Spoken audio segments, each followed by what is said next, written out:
All right.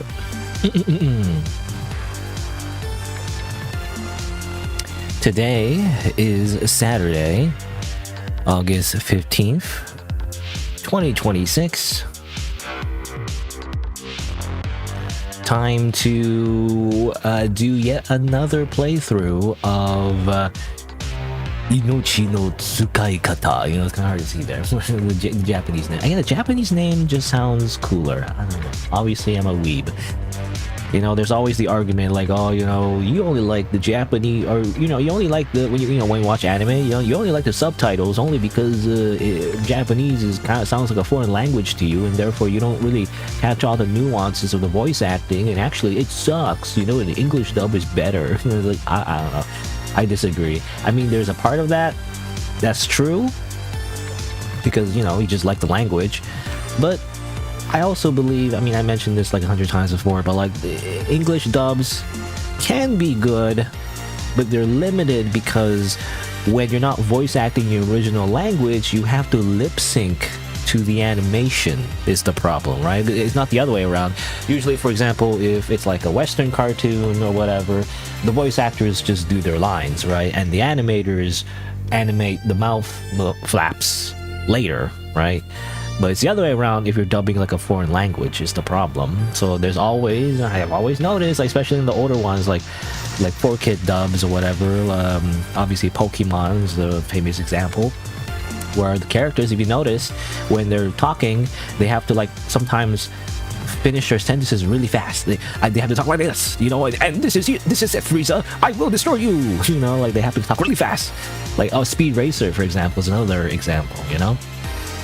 But then sometimes they have to slow it down, and then I must power up my spirit bomb, you know. They have to slow down sometimes, again, just to match the lip flaps. And because it's a different language and Japanese has its own rhythm, it's very different from English.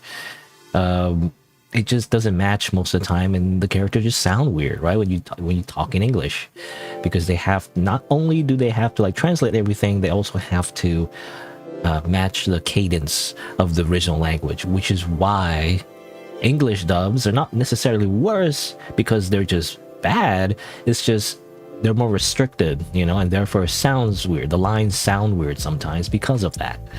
And that's why original dubs, you know, are usually better, because it's more natural. The voice actors can just say the lines however they want, and then the lines are animated afterwards, is the thing, right? Anyway, that's my biggest reason why subtitles are better than dubs. But I feel like people don't think about, you know, because they're all LARPers. Everyone's a fucking LARPer. Everyone's a tourist, you know. They don't understand. They don't even watch anime. Anyway, and also the fact that what was the other reason? I just forgot. What was it? I was thinking about it as I talked, and I forgot about it. Oh yeah, reading, right. Another reason people don't like subtitles is like they have to read, you know. I don't know, it's not an issue for me. Like, I can read. I read all the time. I don't read a lot of books like novels, but like I read a lot of manga, you know, and video games like these where all you do is reading. I don't know, it's really simple. It takes like half a second to really look at the subtitles. Another reason is like subtitles, I don't know, I'm going on a whole like tangent, but like another reason people don't like subtitles is sometimes it spoils, you know, the plot, you know, when there's a dramatic line and then it's like, turns out you are the killer, Mr. X, you know. It's like it spoils it before the character actually says it. But that depends on the subtitle, right? If there's good subtitles, they would actually pay attention to that, and they would not reveal the name until the character actually says it, right? Because there's two kinds. There's subtitles where you're like, it's line by line, you know, sentence by sentence, but also you can subtitle a word by word. So if it's a dramatic like moment, you could slow it down and actually just translate word by word and time it that way. Obviously that requires a bit of a personal touch, and it's not always the case, right? Especially official subtitles, ironically, because it's all like corporate, you know. It's like, who cares, just translate it, you know. But like, you know, obviously if you're like a big fan of the thing you're translating and subtitling, you will pay attention to the timing, you know. Anyway, that's just a random like tangent about subtitles and dubs, you know. Subs versus dubs. Subs versus dubs. Whoa, the century-old war, you know, that never ends. I prefer subs usually, you know, personally. Dubs are like, okay, they can be good. Obviously, there's the classics, and it like kind of depends on what you're exposed to first and what you're used to, right? That first impression really like gives you kind of like that nostalgia, right? Obviously, like watch Dragon Ball Z or Pokemon, whatever it is, it was dubbed because it was like only kind of a new thing, right? To like show anime overseas and everything, so you get attached to it. Like a good dub.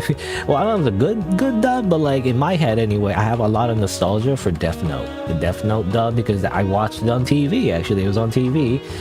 I forget, I don't know what channel it was on. It just happened to be on TV at the time, and I watched Death Note, and it was like dubbed, and I'm so used to it now, you know. Like I can't think of, I don't, when I think of Death Note, I can't think of the Japanese version. I just think of the, you know, the English dub version where he goes Ryuzaki, you know, like I'm gonna take a potato chip and eat it, you know. It's like, I don't know, it's too iconic. I can't think of Death Note without the English dub. It can't be Ryuzaki, you're L, you know, I don't know, something like that. It's also a little cliche, I guess, at this point, where like characters talk in that dramatic way, but like, I don't know, it works because it is a dramatic anime, you know.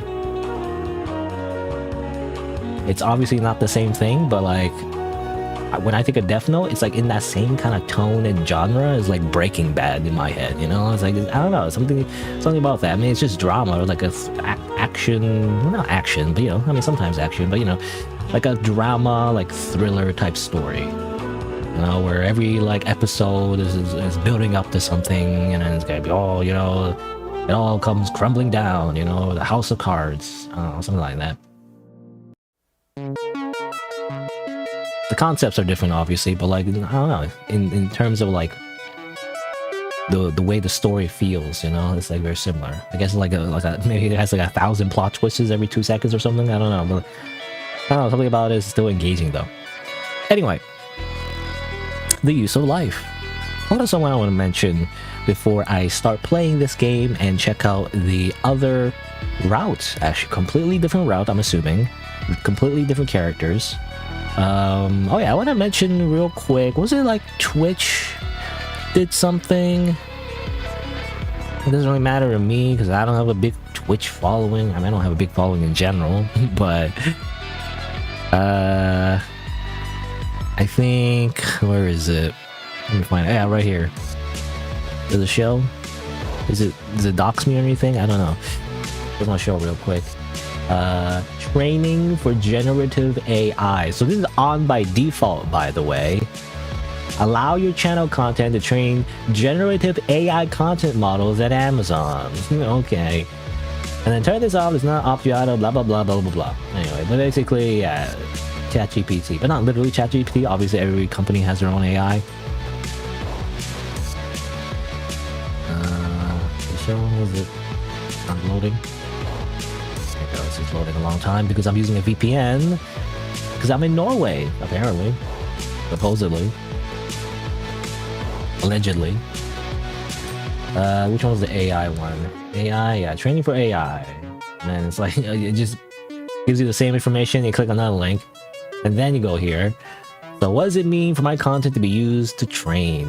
So basically, it's a create and synthesize content outputs like text and images. So again, typical stuff that people use AI for these days.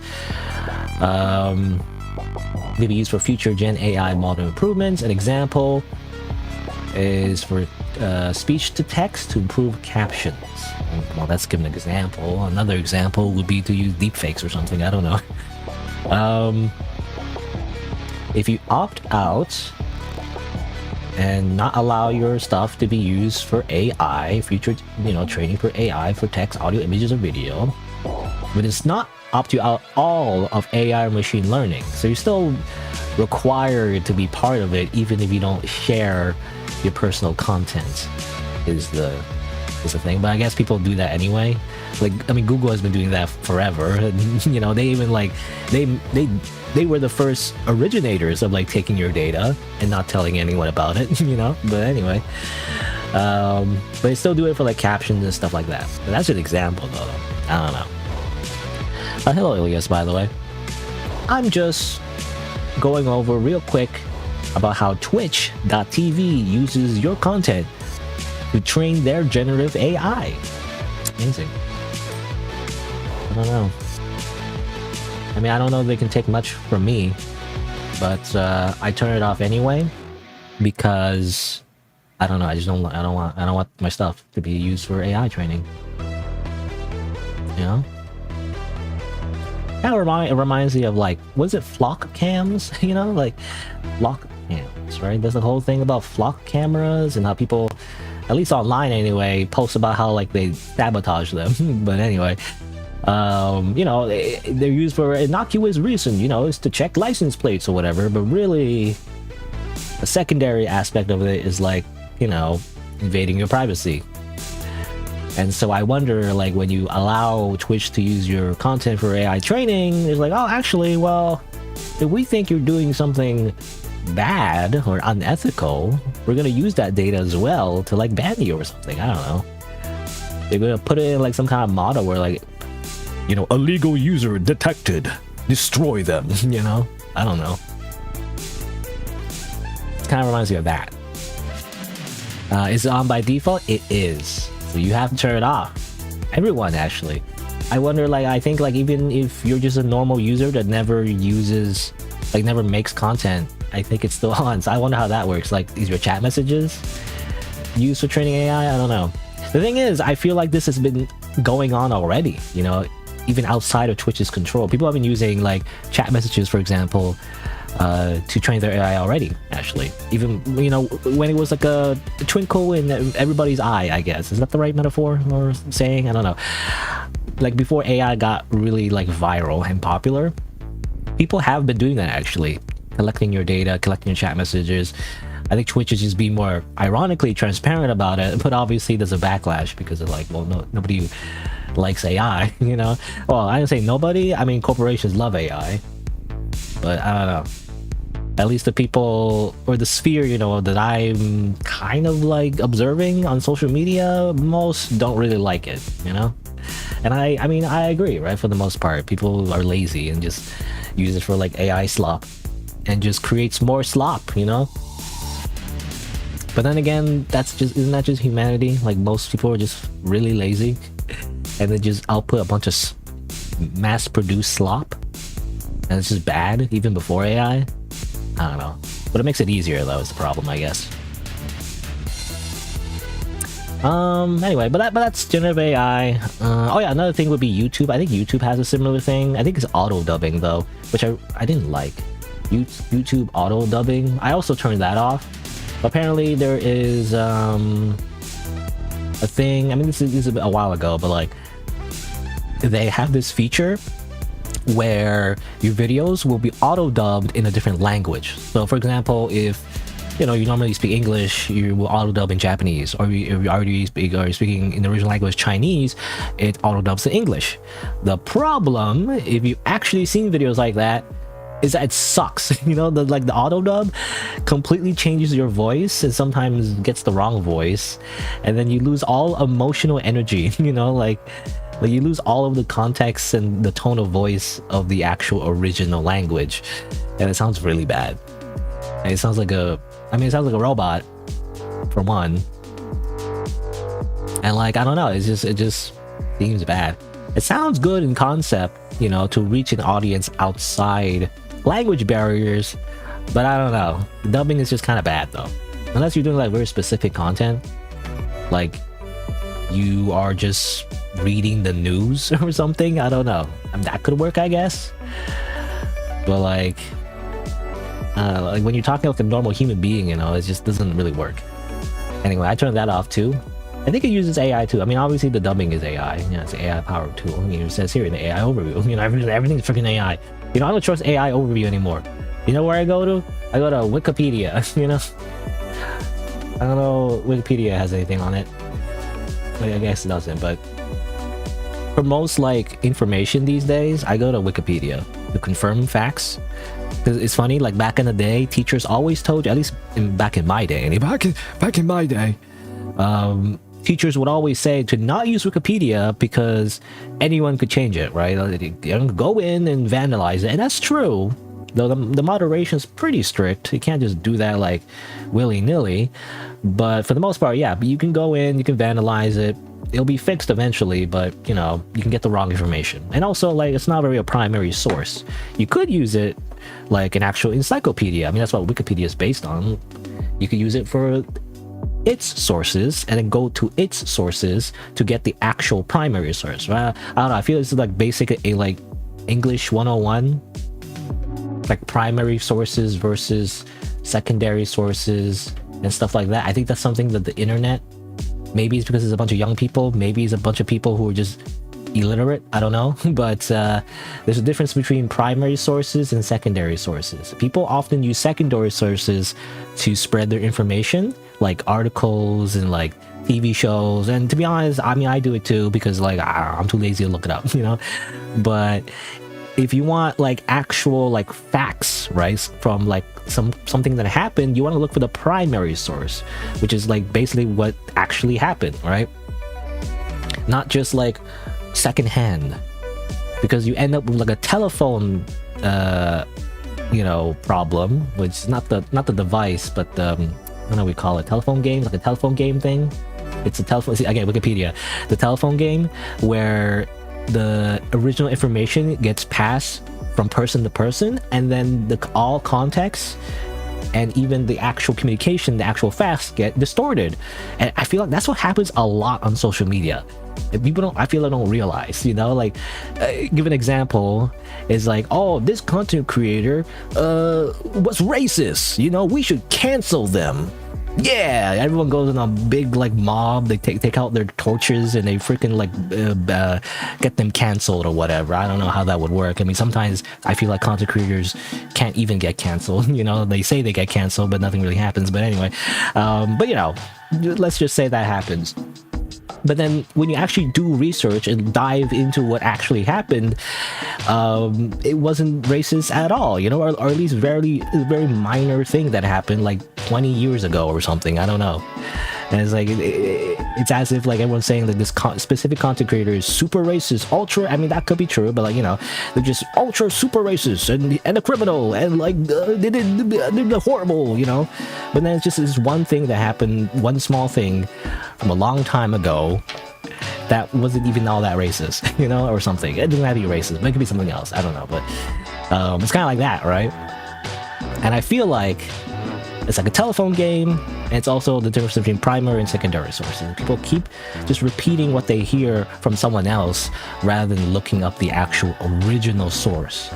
And this problem, I feel like, would be exasperated. I don't know what the word is, but it's gonna be worse because of AI. Because you know what a secondary source is? AI overview. It's the first result you get every time we Google something. It used to be you Google like here, you're looking for here. No, I mean even before then, Google would often like change the results, or the ranking of particular like websites based on like, I mean, it used to be like SEO, or whatever is like has more advertising. I don't know, but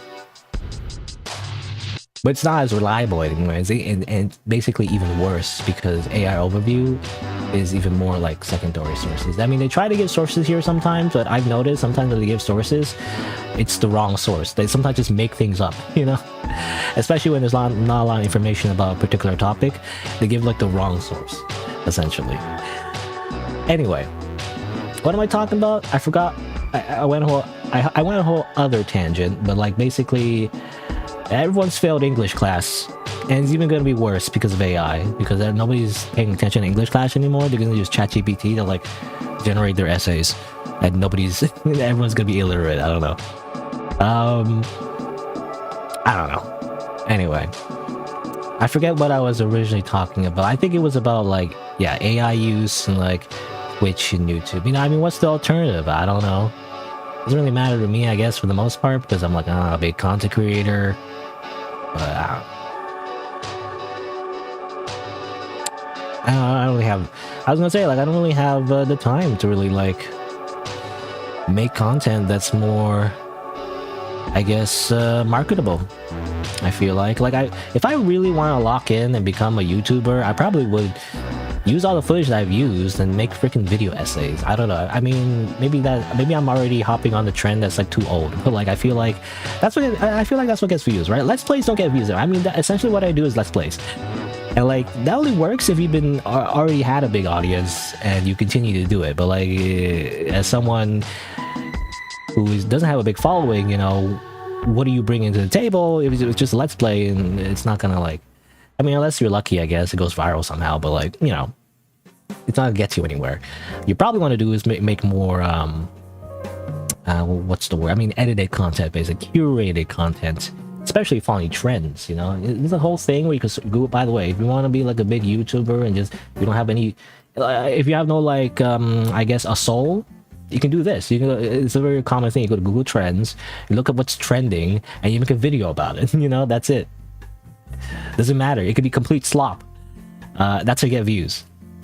Which is relevant, actually. I think on YouTube, they actually changed the YouTube partner program. Requirements have changed recently. It doesn't matter to me, though, because I'm technically already in the partner program, believe it or not. So you know, it doesn't affect me. I hope it didn't. I just say, like, give me an email, I'll be like, just accept this again, it'll be fine. Okay. I press okay. You know, that's it. But basically, yeah, it's just blah blah blah, more monetization, blah blah, more ads. I mean, it's just more ads with viewers, really. But basically, yeah, you need to have more watch hours or more shorts views, which is not really something I really touch at all, really. But you just gotta do more. You just gotta do more. You just gotta do more. Videos uploaded.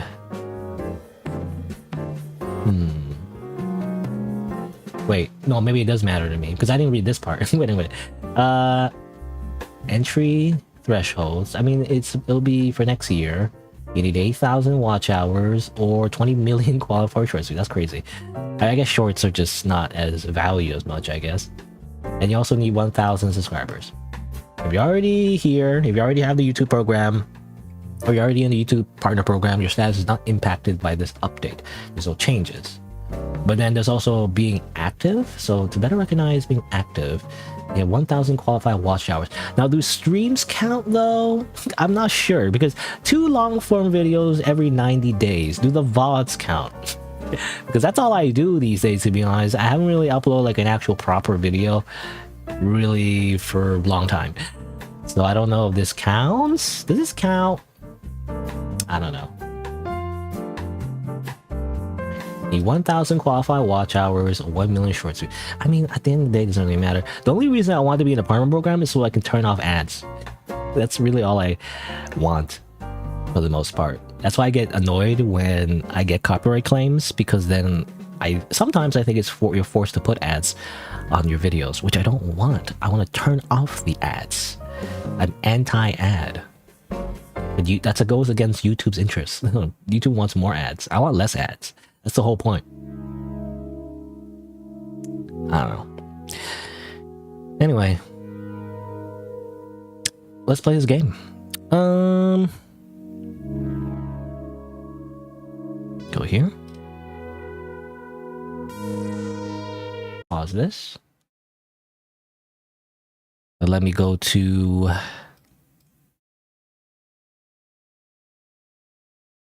my YouTube description.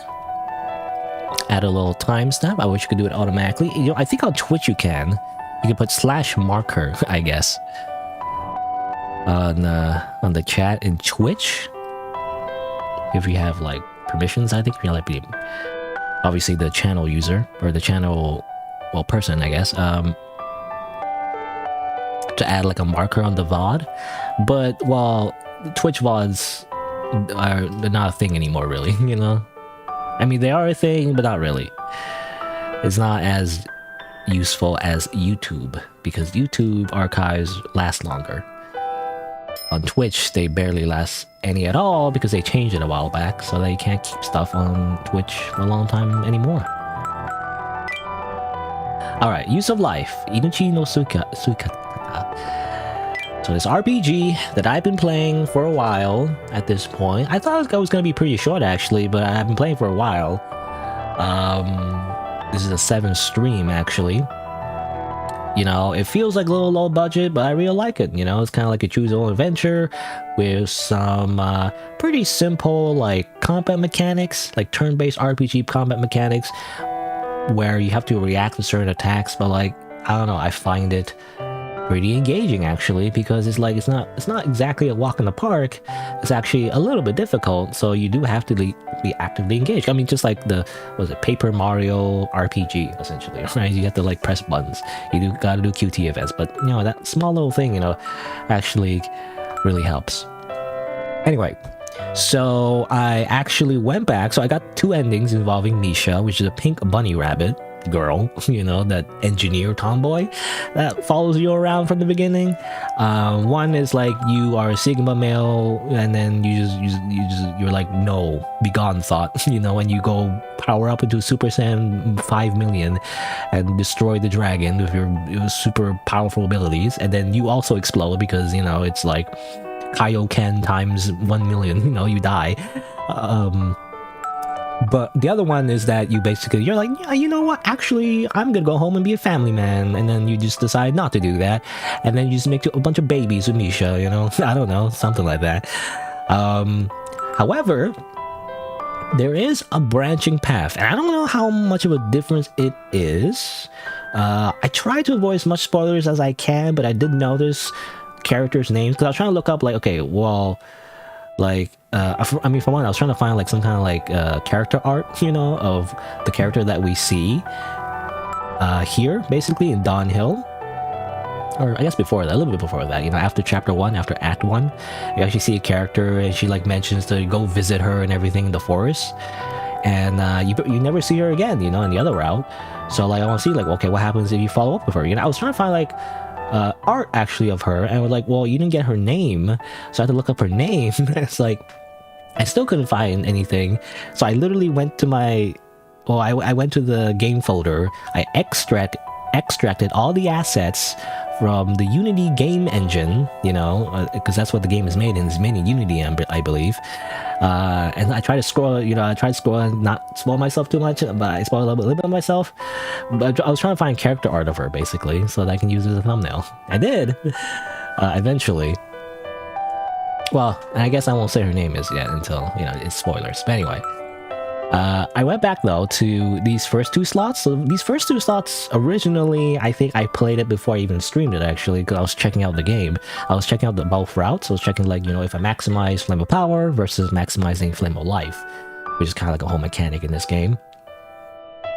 And the thing is, I forgot what I did back then, so it's like I don't, you know, I just delete it. I'll delete the old slaves, and then I'll restart each playthrough, each save actually, so that I can begin at that branching point again, so that I can see what that route is. And the reason I have 2 is because there's 2 endings for each route, so I believe there's 2 endings for this route, so I'll probably have to go back again, you know, to do that. There's no checkpoints necessarily. It's kind of like a perma save, but that's fine.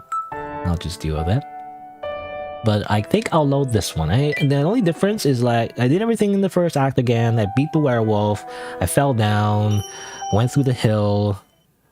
And the only difference is in the very beginning, really, where you choose your main goals. And I think for this one, I could be wrong, but I think for this one I chose like there's 2 choices, 2 big choices, where you first get your powers. And I think I chose like I'm scared, you know, like you could choose like, oh, for revenge, you know, or I want to become strong, the most powerful being, you know, I chose, well, actually, I think I chose that. I chose to become the most strongest being. I chose, I'm very scared, you know, like, because it increases your flame of life. You're just a big coward. I think something else. I think it was like, you know, this can't be it, you know, like, I can't allow this or something. I don't know. They're like the beginning choice in the very beginning of the game. The game actually does record that so that it comes back to it at the end, at least in the other routes. I don't know if for this route it matters, but at least in the other route anyway, it does pay attention to that, right? So if you chose like, oh, you know, I'm gonna get revenge, you know, like obviously that powers up your flame of power at the very end in my other playthrough. Anyway, but this is the third playthrough. And again, you fell down. I fell down here. There's a bunch of blood here. Nobody's gonna clean that up, I guess. You meet the lady. She's the bird lady. Well, at least I think she's a bird lady. I mean, she's just an anime woman with big tits, you know, and big wings. I don't know. She's a bird type person because everyone's like some kind of furry, basically. I don't know. But like, you know, she talks to you. I mean, it turns out she's like some kind of like hologram or whatever, magic hologram thing, and she tells you to visit her place, you know, in the forest. Last time we did not do that because our flame of life wasn't high enough. I also wasn't interested. I just want to go, you know, I wanted to do the Misha route, essentially. But now that, you know, I went through this area, it's just a little mini area, really. This annoying guy over here, you go around, you climb this part again, I just beat the shit out of him. I mean, I think I did a sneak attack. And then you go here. Up the hill. And this is when you decide, basically, which way to go. I don't know, I just want to recap all that because technically I kind of skipped a bunch of stuff, you know? Anyway. Let's go to the top of the hill. Time to go. You arrive at the top of the hill. From here you can see far and wide. You see a giant tree in the forest to the north. You guess that it's the forest of the great tree the woman from earlier was talking about. To the south is a creek and beyond that a village.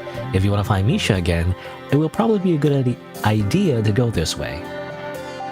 Let's see. Now that you think about it, you haven't really had the chance to stop and think about what to do. I should probably choose between the forest to the north and the village to the south. And that will probably change the course of this entire, you know, the entire fate of myself in this playthrough. I should think this over. What do I want to do? Okay. Because the last time, I basically... Oh, okay. What I treasure most? Art! My life. I should search for a way to survive. Objective, survive. You recall the tragedies of that fateful day. On that day, the day that started it all, the one thing you fervently wished for was... Oh, okay. I was thinking like whether or not I need to... Yeah, I mean, I kind of did, but to recap what I chose at the very beginning, because I skipped it, obviously, because, like, you know, just do this all over again. The first part is, like, very much the same. If you've done it both ways, you know, like, you either be, like, you know, be, you know, smart, you know, and try to, like, find alter solutions to go around enemies, or you just freaking murder everyone. But for the most part, you know, it's mostly the same.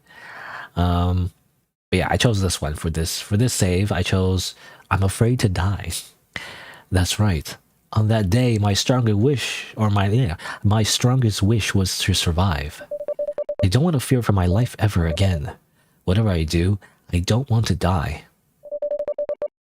Having realized again your will to live, you move on to your next thought. If I want to find a way to survive, I guess I'll have to find that woman. Next, you think of the woman who claimed to be waiting for you in the forest of the great tree. She did say, if you want to live more than anything else in the world... Well, obviously in the other playthroughs, I'll be like, I either, you know, can't say for sure, or she can't be trusted. But obviously we're trying to go to her big tree, you know, so I think we're gonna check out who this woman is. Depending on her is the only way. You have no idea how long your body will last. In order to survive, you'll have to depend on the winged woman. Either way, there's too many things I don't know about my own situation. And I don't have all the time in the world. I'll have to depend on that woman. It's the only way. You recall your first impressions of the woman. She had a really big pair of wings. All right, what's next? Next, you think about Misha, the tomboy engineer bunny girl that is perfectly designed to be your like canonical love interest. We got separated when I fell from that cliff. The problem is that if I worry about her, I'm also worried that I might end up on her route again, which is not what I want. So, she'll be fine. Yeah, I mean, I think she'll be fine. I mean, when we did reach Misha's route, you know, we kind of find her injured and everything, but only because we learned that she ran into the wasp forest intentionally, because she was attacked by a pilgriff, you know, after we fell off the cliff.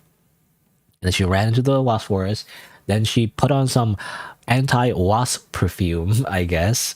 So she was there to actually rest and recover from her wounds before leaving. So she's actually fine. I don't know afterwards what's going to happen. I don't know when she leaves the forest. You know, is she going to be attacked by the pilgrim again? I mean, there was that dragon. I wonder if she gets eaten by the dragon. I don't know. Well, whatever. She'll be fine. She's got luck on her side. There's no need to meet up with her if you don't wanna. Whatever. She's not my type. She'll be fine. She's a pretty tough cookie. She'll probably be fine on her own. Even though she's like rabbit folk and like, I don't know. Did she have any combat capabilities? I didn't see her fight. It feels like she wouldn't die if you killed her. What do you mean? What do you mean, Emiya Shiro? Well, actually, it's the opposite, right? Well, Shiro says people die when they are killed, right? I don't know. Anyway, I don't need to prioritize meeting up with her. You know, I'm gonna come across as too needy. I'm gonna come across as too desperate. I gotta play it cool and tsundere. No, you recall your thoughts about Misha? All right, I'm getting my thoughts sorted out. I should look for a way to survive first. I'm not dying, not now. Misha should be fine by herself. I don't have to meet up with her. If I'm going to prioritize survival, the only way is to depend on that woman, that random strange woman that offered me candy to go in her van. No, alright. I should head to the forest of the great tree and search for a way to survive. You set off to the forest to the north. Yes, again, I'm excited to see what changes, you know, how is the story gonna diverge? I'm assuming we just don't talk to Misha. You know, I don't know. Like, she's gone forever from the story. You know, if this was like a TV show or something, an anime, you know, it'd be kind of weird. You know, introduce some random, like, seemingly important character from the beginning, and then just never, you get separated, never meet her ever again. You know, it's kind of weird.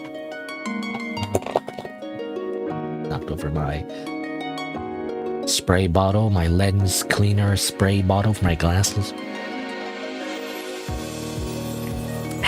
Alright. You head down to meet the woman from earlier and arrive at the so-called Forest of the Great Tree. So this is the Forest of the Great Tree. The tree in the center of the forest is abnormally tall, and you can feel its presence from far away. You know, it kind of reminds me of Elden Ring. Literally, Elden Ring also has the same thing. There's a giant tree in the middle. You look at the entrance of the forest and see the woman. She smiles and waves when she notices you. She's already here.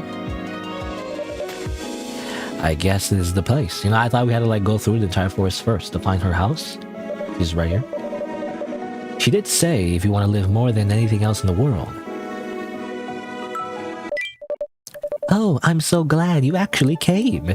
You know, it's funny, like, obviously in the other route, we did not go to her forest, so has she just been waiting the whole time and be like, look at her wristwatch? Man, you know, basically ghost her. You walk up to the woman who welcomes you, beaming from ear to ear.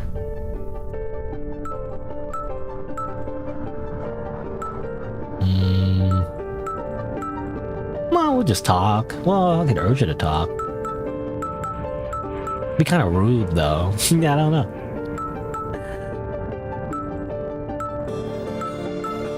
I'll just exchange greetings.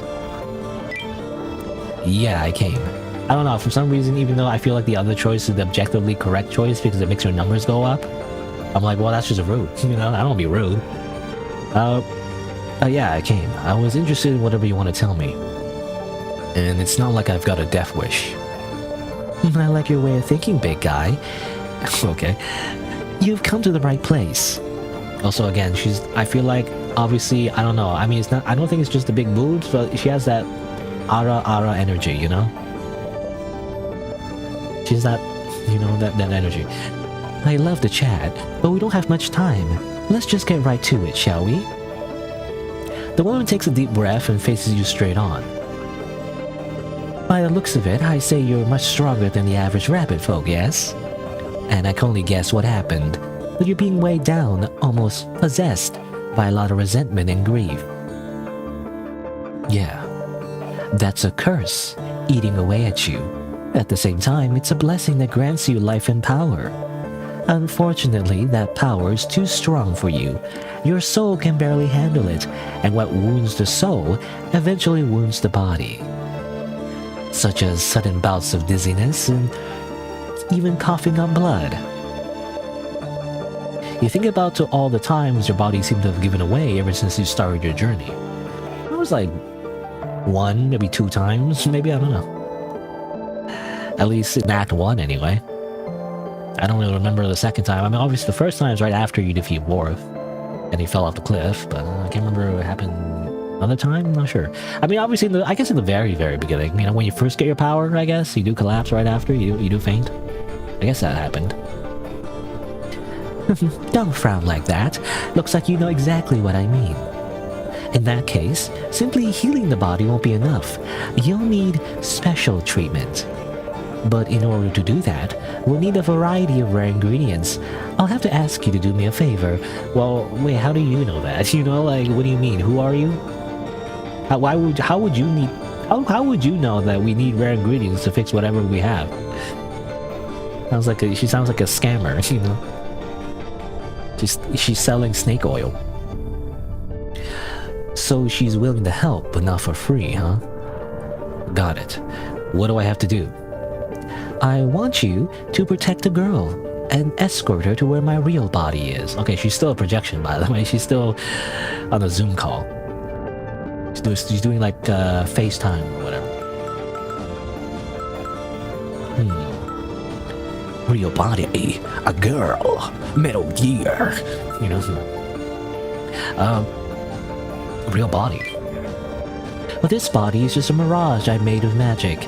It'll disappear too once I run out. So for me to help you with your treatment, you'll have to come visit me directly. The girl, Meryl. She's a special little girl, you see. She has very potent healing powers. But that also means she's being targeted by all sorts of shady people. She's on the run with a few retainers. She's still inexperienced, but she's very powerful. We'll need her for your treatment. Okay, fine. The girl seems to be trying to hide in this forest from her retainers. But this forest is pretty dangerous. Please, find her before anything happens to her. I can do that, but I'd like more information. What does she look like? Well, she's not all fuzzy like you are. She has white hair, and I think she had small horns.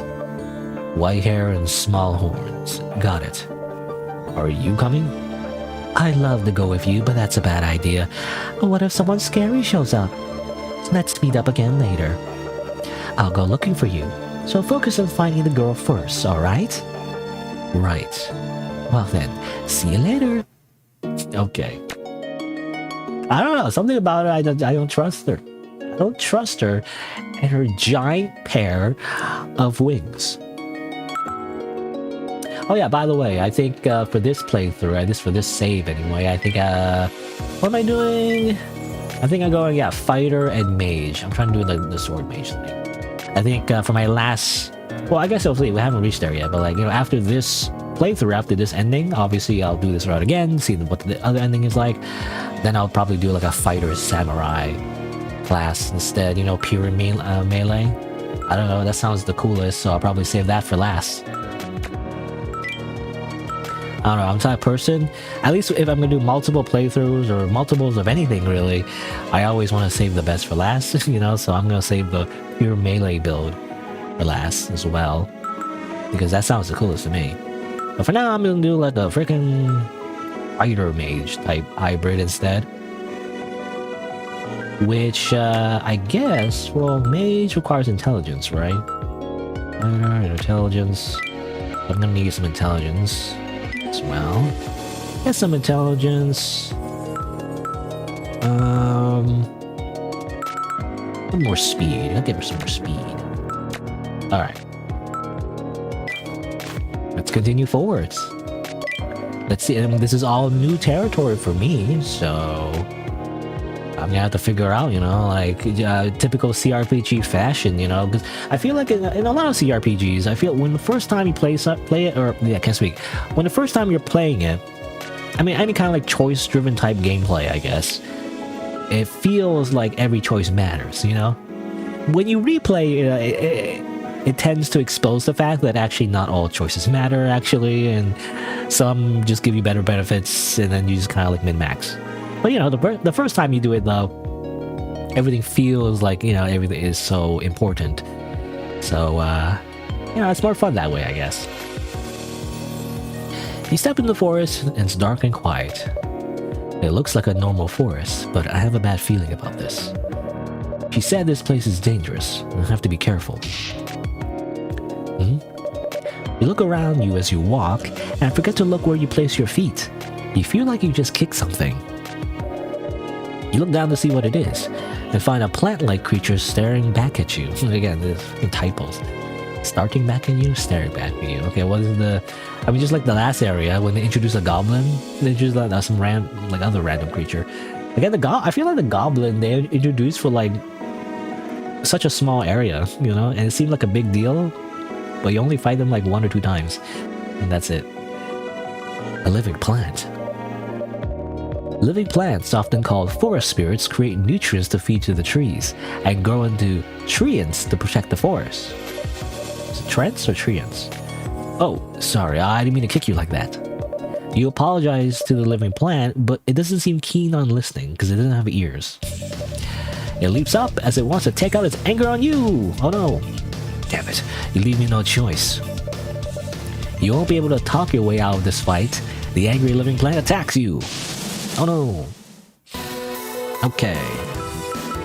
I imagine it'll be weak to fire. I'll use a bit of fire. Then I'll use a bit of quadruple edge, and then I slash.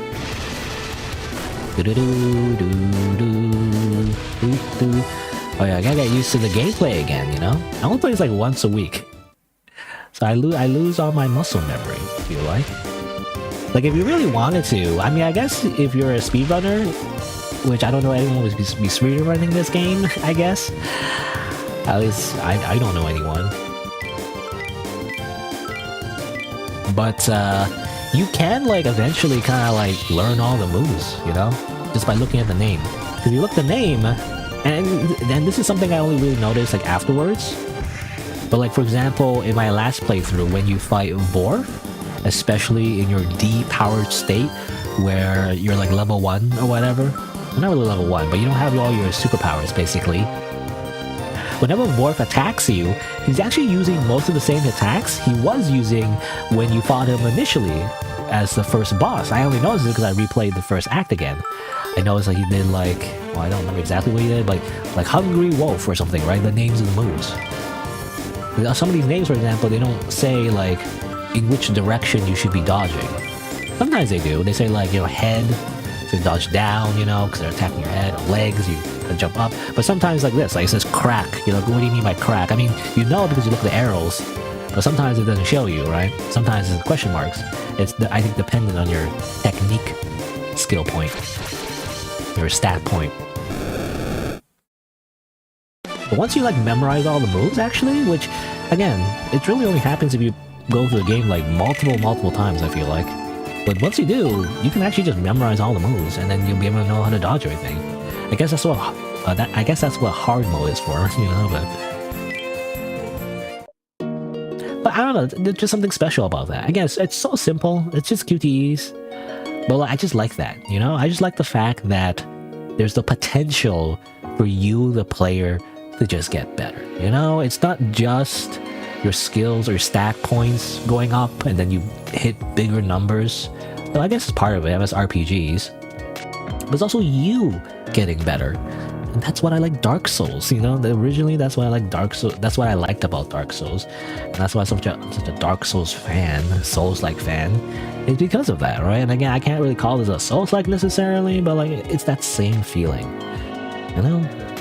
You have like actual agency in terms of like how the combat is going to go.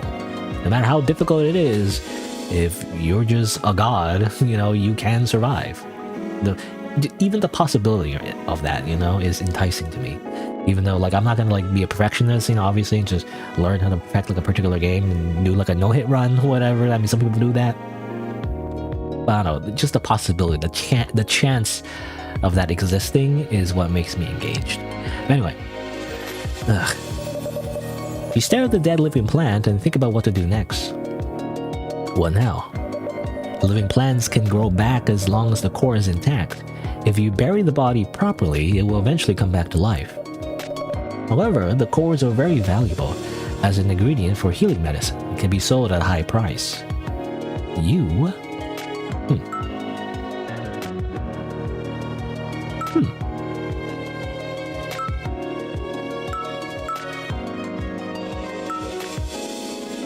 Interesting. It takes away Flame of Life for some reason. Why would it do that? I don't know. I feel bad about it, you know? Again, numbers go down, but like... You know, in this run, actually, I'm trying to be a bit of like a pacifist. I'm trying to pick all the options that are non-confrontational, actually. I'm trying to maximize Flame of Life, so I'm trying to maximize, like, not killing, if possible. You know? Well, obviously, you know, you end up having to fight stuff anyway, especially if you're trying to explore and get XP, but like, you know, if there's a peaceful solution, I will choose it. So like, if you take the core, that apparently kills it, and it gives you money, and even makes your numbers go up. But if you bury it on a tree, it'll probably reincarnate, come back as like a living plant again. Why would you do that? I don't know. It doesn't get you money. It also decreases your numbers, but like... Sure, I mean, I have plenty of Flame of Life. I don't think it matters that much, so I'm gonna plant it on a tree. I'm gonna bury it on a tree. It'll probably take a long time to grow back fully, but I hope that one day you'll revive and tend to the forest once more. You know, apparently I'm just a hippie, you know? You love plants. You bury the core under the tree and paid your respects. XP! Alright, I should move on. As you go on your way, you hear the sound of fighting. Or at least you think you do. Did I imagine that? You prick your ears and listen intently, but you no longer hear anything. Look up and twitch your nose, sniffing the air just to make sure. There's a hint of blood maybe, but otherwise it's hard to tell. At the very least, whatever it was doesn't seem to be close by. There's multiple paths ahead. Go there for a bush, you see a living plant, and the right is an ordinary forest path. Well, let's check out the living plant. The path is covered in bushes, and you can see a living plant lurking among them. It either doesn't notice you or simply doesn't think to pay you any attention. You want those plant cores. What if I don't want those plant cores? I'm gonna walk past it. I don't want to cause any trouble here. I'll just walk past as quietly as I can. 2! Critical failure! You try your best to walk quietly. Whoa! But you trip over a rock hidden under the leaves. You try your best to steady yourself, but your foot gets tangled in the vines. You lose your balance and...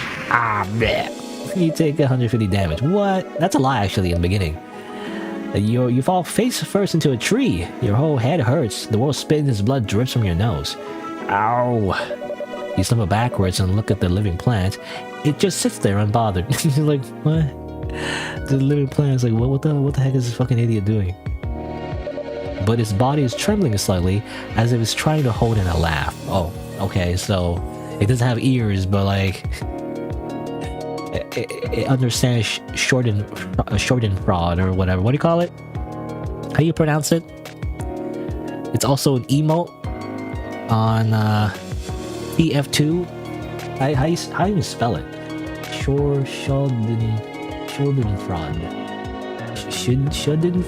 Schadenfreude. Schadenfreude. Experience joy or self-satisfaction that comes from learning of the troubles, failures, pain, and suffering, and humiliation of another. Please pronounce it. Schadenfreude. Schadenfreude. Schadenfreude. Schadenfreude. But that's English, though. How do you pronounce it in German? Is that like a thing you look up? There you go. Schadenfreude. Ah, you still say duh. Schadenfreude. Schadenfreude. Schadenfreude. Anyway, this plant understands Schadenfreude. Damn it, talk about pathetic. You pinch your nose and make your way through. Maybe next time you'll remember to watch your step. Okay. I'm just a bumbling idiot. And but we made it through. You gotta use a healing herb though. Or maybe a fish. You know what? I'll eat a fish. That will fix my broken nose. I'll just eat fish. Multiple paths, fallen tree, and then a bed of medicine herbs. Let's go check out the herbs. On your way, you run into a living plant. When it sees you, the living plant pricks up like a frightened cat, clearly wary of you. It will probably flee if you go any closer. I'm gonna keep walking. I don't know why we have so many chances to murder these plants. I mean, when you think about it, that's what vegans do all day. You know, it's like they don't kill animals, or you know, rather not eat animals, I guess, or cause suffering to animals, but they eat plants all day. But what if the plants can walk around or are sentient? You know, you hunt them down anyway. No, and keep walking. I don't know. I don't know why, but I'm just a tree lover this run, I guess. I don't want to kill them. It seems bad. It seems bad for the environment. Anyway, you continue walking, getting closer and closer to the living plant, until it eventually dashes away and disappears into the bushes. You notice a small jewel twinkling in its tracks. It's not much, but it should sell for a bit of money. I guess some free money, I guess. I guess I could take this. You pick up the jewel and go on your way.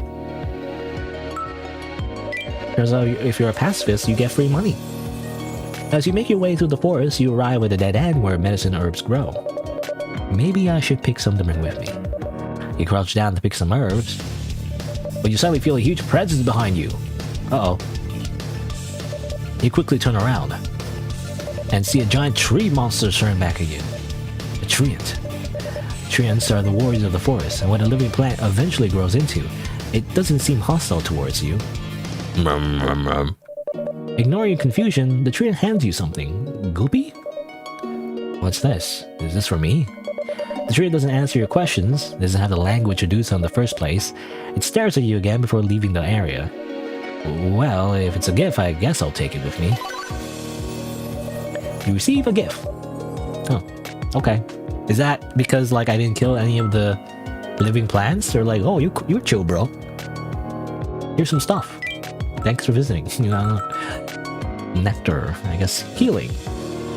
From the core of a living plant. Wait a minute, it's from your dead plants though. Or maybe, well, it's not dead actually, it just comes from the living plants. They just secrete it, I guess, I don't know. As physical magical healing properties, can be used as fertilizer, and high quality medicine can be sold for a high price. Oh, okay, so I'm using the same thing anyway, like if you kill them, you probably get this stuff anyway. However, it is widely disliked for its poor taste. Some claim that it tastes like dirt. I don't know. I mean, it looks like honey to me. It means nectar. A huge fallen tree blocks the path. The trunk is massive. It's even taller than you are, even though it's lying on its side. There are tough, sharp barbs all over the bark. It looks impossible to climb over. If this was a video game, you know, this would be a waist-high obstacle that your character wouldn't be able to jump over. It would be a dead end. Passing through here would be very difficult. Actually, I was gonna say, I mean, this is a video game, but you know, like, it was like a 3D, you know, action video game, I guess. Now, what should I do? I could jump over. I could blast it with magic. I could use a bomb. Oh, I should have saved that bomb. I use this bomb, by the way, to, I think, blow up a bunch of the bandits, you know, because that's what I used it for. I guess I could have saved it for this one in particular. Well, we could try jumping over it. What's the issue?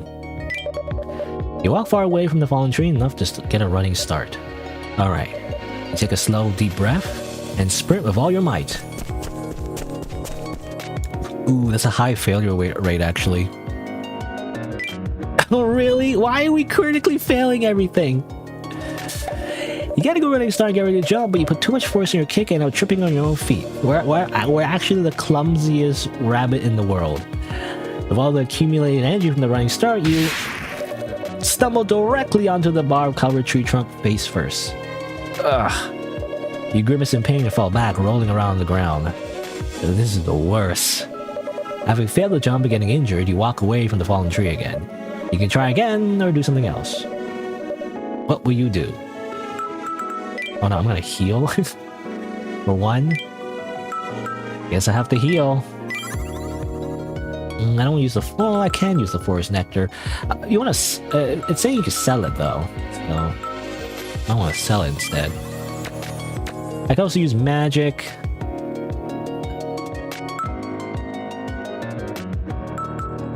What's over here though? It makes me think like, what's over here then?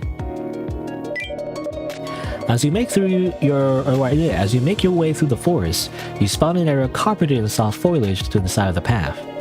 You look into the clearing, which somehow resembles a bird's nest. A single egg with legs sits in the middle. Behind the egg is a chest. It's open just a little, and you spot something twinkling inside. What's that? You could take a detour to investigate, or you could ignore it and keep walking. What you do is up to you. I want to check it though. You approach the egg. Huh? Who do you think you are, huh? You've been staring at me. Got a problem? You're making fun of me? You're picking a fight, punk? Yeah, wanna go? Huh? What? You're being harassed by an aggressive egg. What do you do? I try to negotiate. I engage in diplomacy. Come on, I can't critical fail, right? God damn it, it still fails.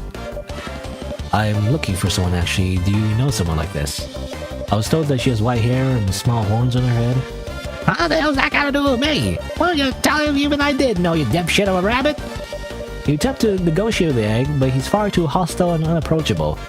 Oh, come on, dude, chill. You keep trying to talk to the egg, but he tackles you and sends you flying.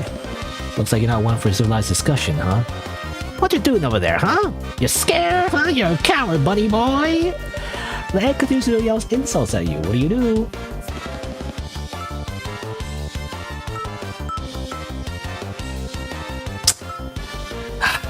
I would like to have gotten what's in that chest, but I'm trying not to like kill.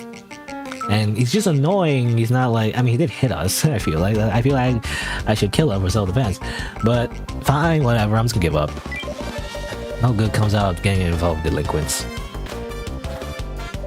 You ignore the annoying yelling from behind and leave the clearing without a word. What? You just gonna run away, huh? Don't just ignore me. Get back here, asshole. You fail to negotiate with the egg, but you gain some street smarts. Probably. At least you get some XP.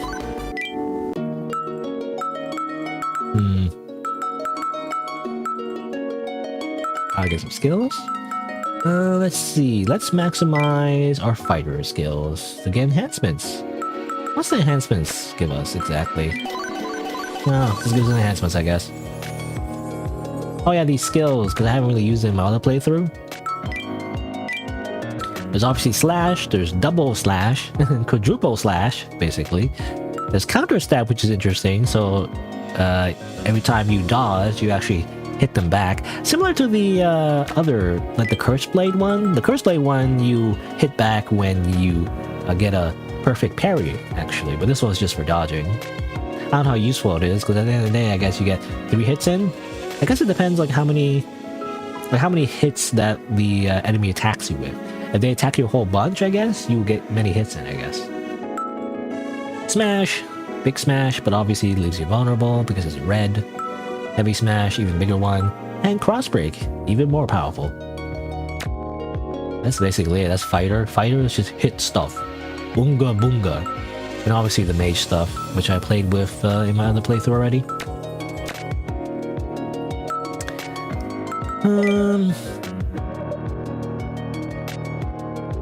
Fine, I'll just blast it with magic. You focus your magic on the tree and cast an attack spell right on it. But it doesn't even leave a scratch. This tree is so tough, it's a little frightening. Looks like regular magic won't be enough. You probably can get serious if you really want to destroy the tree, but the cost will be just that much higher. Now then, what should I do?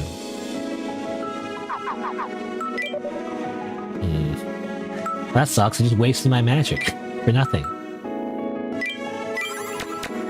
I don't think I can do that. I don't have the magic to do it, I think. Yeah, 120? I don't have 120 MP. I'm curious what's over there though, so I'm gonna try again. You know, I'm gonna try again. One more time. Come on. What? Really? Get a running start, but in midair your heart sinks as you calculate the fall and realize you won't be landing on the other side. Ah! 120 damage.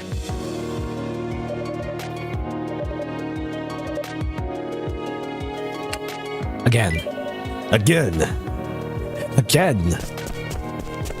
Go! Oh, come on. Ah! I'm taking so much damage. Not to heal. I guess I could like just end up dying from this. I'm using all my herbs. All my herbs. Again. You know, it says 28. Normal. So I just have barely enough. But it's still so difficult. There you go. Critical success. You check the final step and leap into the air. Your body flies in a graceful arc above the tree. But the arc ends before the tree does. Realizing they can't make the full journey over, you quickly pull out your sword and stab it into the great trunk below. And use that to propel yourself forward, which covers some much needed distance. We pogo jump, sort of. Yeah! You think your feet and successfully leap over the fallen tree. You know, it's like a downward thrust. Didn't that Link from Legend of Zelda do that? Ew, that was close. Well, I'm wondering what's over here then. You make way through your forest, or through the forest, and with a strange sound, a crack suddenly appears in midair, as if opening a passage to another dimension. Into the back rooms. What the? The crack slowly grows in size until it's large enough for a person to pass through, and someone is emerging from the other side. You can't tell who it is, but you know they must be very powerful. Let me guess. Oh, I don't want to guess because it might be spoilers, but I have my guess in my head. I think I know who it is. You place a hand on your sword and get into a battle stance. I attack them. You swing your sword while your mind at the figure emerging from the dimensional crack. I knew it. It's just this guy again. It's just Almaze. This is how he gets around. He just teleports between dimensions. He just goes through the back rooms. And then comes out the other end. Well there, that was close. But the figure swiftly deflects your attack. Wait, you're... Oh, hey gosh, old buddy, old pal. Glad to see you're feisty as ever. The figure reveals himself to be Almaze. He looks as aloof as ever. Now, I know you're raw in the go and whatnot, but let's put that bad boy away, eh? This is the second time you aim your sword at me, throat. It's funny, okay, the game recognizes that. Sorry. You know, Miss Misha was real worried about you. She said you coughed blood and fell off a cliff and she couldn't find you anywhere. Oh, is Misha okay? Aye, she is. She didn't get into a spot of danger, though. Oh, well, I have my reasons for not looking for her myself. I think I found a cure for my sickness, so I'm working towards that right now. I see. Glad to hear. And part of that involves looking for a certain person. Could you tell me if you see her? Who could you be looking for in a dark forest like this? I don't know, what kind of accent am I doing for Almaze now? I don't know. She's a white-haired girl with small horns. I was asked to help protect her. Ah, I see. I'll keep an eye out for her. I'll be staying here for a while, see? And so if you got business to do, feel free. Also, I don't know, yeah, well, I was gonna say, like, why is he here? But I guess, he's got business. I guess he's got business. But now Almaze starts setting up camp. You stop by if you want to take a rest, or maybe buy some items from him. Multiple pass. Up is blood. Camp is to the right, and the fallen tree. Okay. Well, obviously, you visit Amaze. Welcome, welcome, welcome. Well, we can sell the forest nectar. 500 gold, that's it. I mean, I guess in the early game, I guess is not bad. I was just saying, like, they were saying, they were hyping up how, like, the cores would be worth a lot, you know? But it's not that, it's not that much. In that case, I'll have to buy some healing herbs. I feel like maybe a few here. Okay, mana berries. 2 more. Alright. Buster Sword. Cloud's Omni Slash Sword, maybe. Well, does he learn the Omni Slash from Buster Sword? Or something in the original game? I don't know, but it's heavy though, which makes it less useful. Harmonix? Sturdiest of armor. Well, it's heavy. I don't want to use it. Staked rope. A rope affixed to a magic stake. A stake? I made a stake, Mark. A stake?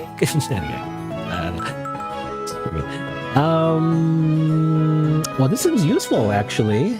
It's quite expensive, but I feel like it would be useful, so I'm gonna buy it. Handmade bomb. Why does he sell 10 handmade bombs? It's very suspicious. I'll probably buy one just to be safe. Buy another one of those. I guess that's it. I don't know, is it like more... Is it profitable to like sell the nectars and then just have the healing herbs instead? I mean, the nectars heal you for 25% health and MP, but MP, I don't know, it's not as important as HP in my head anyway. So really... So it's like 30%, 150... So like it's worth 2 healing herbs, essentially. Whatever, I guess I'll just sell them. I'll sell one. You know, I don't know. Maybe I should keep it. Is there any reason to keep it? I don't know. Let's see. Charms, I don't know if I want to buy. I guess that's it. And transaction. Chat. What's your reason to be here? What are you doing in this forest? To stock up on some wares. I'm quite well acquainted with the treants and living plants in the area. I help them out and they give me nectar in exchange. You can communicate with them. There's a special way to go about it, but I'm afraid I can't teach you. But don't you worry, they've got a mean temper, but they're nice as long as you don't bother them. That's true. It's funny that we learned that afterwards. Any information? You come here often? That's a weird thing to say. It's like what you say when you flirt with someone. I appreciate if you could tell me if there are any dangerous areas. Let's see. If you can help it, avoid the center of the forest. You know, the giant tree in the middle? Not a good idea. That huge tree you can see from miles away. That's where the final boss of Elden Ring is. I mean, ever seen a tree that big before? Thought not. That's no regular tree. I'd avoid it if I were you, but better safe than sorry, as they say. Whatever the reason, it's probably bad news. I see. Well, I hope I won't have to get too close. If you have no choice but to go there, I'd be wise to be well prepared. Stock up on herbs, get geared up. Right. Should also be prepared to deal with poison just in case. So you're saying I should buy your stuff? Exactly. Okay. How did you get here with that dimensional crack? What was that dimensional crack thing? I got caught I can't speak. I got caught red-handed, so I guess there's no fooling it now. That's one of the special techniques passed down for generations in my family. You make a crack in between dimensions, then you can travel to almost everywhere as long as you've been there before. It's called fast travel. That's pretty amazing. Sadly, it's not as precise as it looks. If you get unlucky, then you can find yourself somewhat horrid, like the bandits' hideout last time. You think of your first meeting of Amaze. Oh, so that's why you were there. Besides, only the caster can pass through, and I can only use it once every half a day. You know what? So it has a cooldown for some reason. such a video game thing, or I guess it's like Dungeons and Dragons, you know? It's a wizard spell, but cool down. You gotta make sure you have spell slots for it. It's pretty nifty for a merchant like me, but it's not as convenient as it may look. You said one of the secret techniques, so there's more. Aye, that there are. Almei's gestures wildly as he answers your question. I can transform into whatever I want as long as I've touched it before. Suspicious, what do you mean? Is this Chekhov's gun? Like, did he touch someone before and then can transform into them? We have attacked them before, so I wonder if that affects that somehow. And my eyes are so good, I can even see into your mind. And if I get to a real tight spot, I can become gigantic and breathe fire. Is he just making those up? I wonder if those are just references to like something else. Like he's just joking, you know? He's like, these are just anime references or something. Are you just making this up as you go? Oh, you got me. It'd be no secret or trump card if I went and blabbed to all you so easily. Okay, well, I guess that's it. So some lore. And I guess we don't need to rest right now, so we're gonna proceed. Come back if you need anything. Actually, well, he did mention poison, so... I feel like I never really have a use for poison, because why would I waste a turn to cure poison when I could just murder, you know, and murder the enemy faster so that I don't get poison anymore? Because you don't get poison, you know, unlike in Pokemon, you don't get poison outside of combat. Hurts my soul to use money, but I'll buy two, just in case. In case it's like a super poison boss or something. Anyway, so going up is blood, which I think is what we sniffed out initially, so that implies that's the way forward. So I'm curious what's over this way. I'm assuming it's like just the other way, because if we went down the path in the south, we probably end up in the same area. Let's see. Multiple paths, there's a camp, there's a giant boulder, and there's a path blocked by a giant tree monster. What's this boulder? You make way through the forest, but a charis, or I don't know how to pronounce that. It's a soft C or a hard C, I don't know. A charis jumps out from the trees. You're kind of white. What do you mean? Why is this bandit racist? You're kind of white, but you're the wrong guy. You're way too furry and way too tall. You don't even have horns. I thought I hit the jackpot. That description fits the girl you're looking for. It seems you're looking for the same person. And I doubt you sell for anything, so I'll cut you into little pieces of bunny meat and take whatever else you got. The Charis attacks you.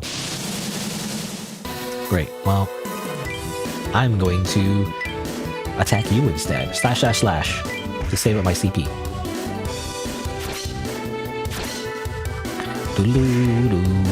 Legs and head, up and down. And legs and head again, up and down.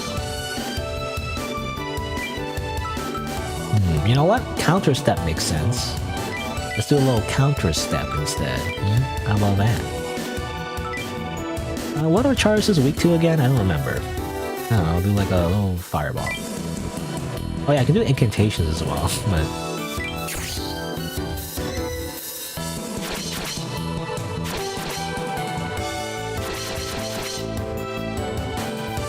Legs and head. I guess fire.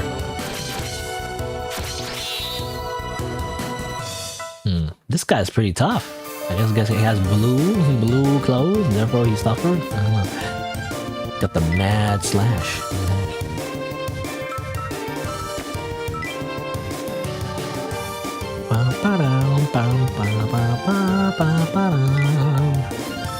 Let's do... I want to save it for like a cross break actually, so I'm just gonna like, I don't know, I'm gonna like slash, maybe double edge.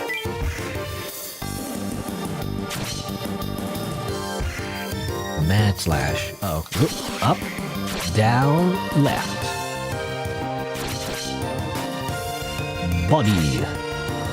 Buddy, buddy, buddy, buddy, buddy, buddy. Alright. Attack boost. Cross break. And then probably, actually, well, I don't have the CP. I was gonna like dodge or something, because he's gonna mad slash afterwards if he doesn't die from this, but I guess I'll just slash. Bam. Oh, dude, you're dead.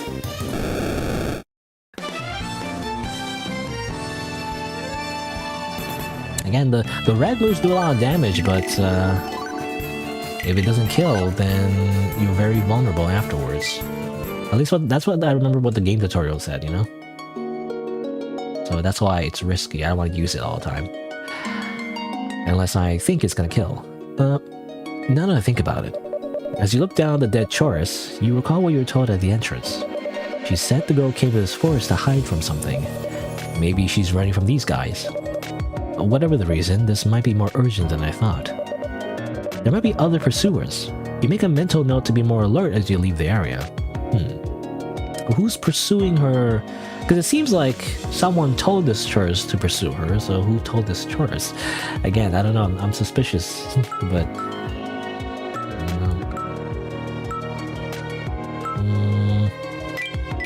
Good little heal.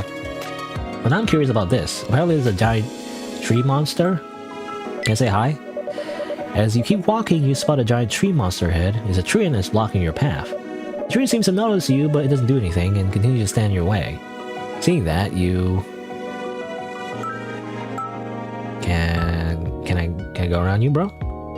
Excuse me. You approach the tree and try to talk to it. Hey, would you mind moving out of the way for a sec? I want to pass through here. Try to start a conversation, and the tree tilts its head to one side as if it's curious at your question. Maybe this will work after all. It can't understand your words, but you're hopeful there's a chance they'll let you through. You start gesturing wildly, desperately. I wanna walk there. You move just a little bit, please. After watching you try to desperately convince it, the tree shuffles sideways, making an opening big enough for you to pass through. It worked. Did it work? You cautiously walk closer, but the tree doesn't make a move. It seems to be letting you pass. Oh, thanks. Really, I appreciate it. I successfully communicate with the tree. It's funny, didn't Almei say like there's a special language you need to know to communicate with the plant people? Like we just gestured wildly. That worked. What's over here? You walk on a thicket path. There are animal tracks in the sides, suggesting that they forced their way through. You part the thicket and keep walking. Money! You find a purse lying on the ground. It's sticky from being drenched in blood. I wonder if the owner... nah, they're probably dead. It's like finding a wallet on the ground. It's free money. You open it and look inside. It's holding quite a lot of money. Well, it'll be a waste to just leave it here. I'll make good use of it. $1,000. Put away the purse and go on your way. What's this? I was wondering about this. You look to the sides and see something glowing at the end of the set of animal tracks. Is that an azure crystal? Azure crystal have no magical properties, but the rare, beautiful gemstone is treasured by people in power, hence the nickname Gem of Authority. I'll take that and sell it. That should give me a bit of spending money. Okay. Oh, I get the money. It's funny because sometimes I do wonder in video games when you get an item and it sounds cool, like is it just meant for selling or is there a use at some point down the line? But no, in this game it just automatically sells it for you anyway. But I was wondering like, maybe I could keep this crystal for something, but no, it just sell it, I guess. What's over here? I mean, it goes down this path, I guess.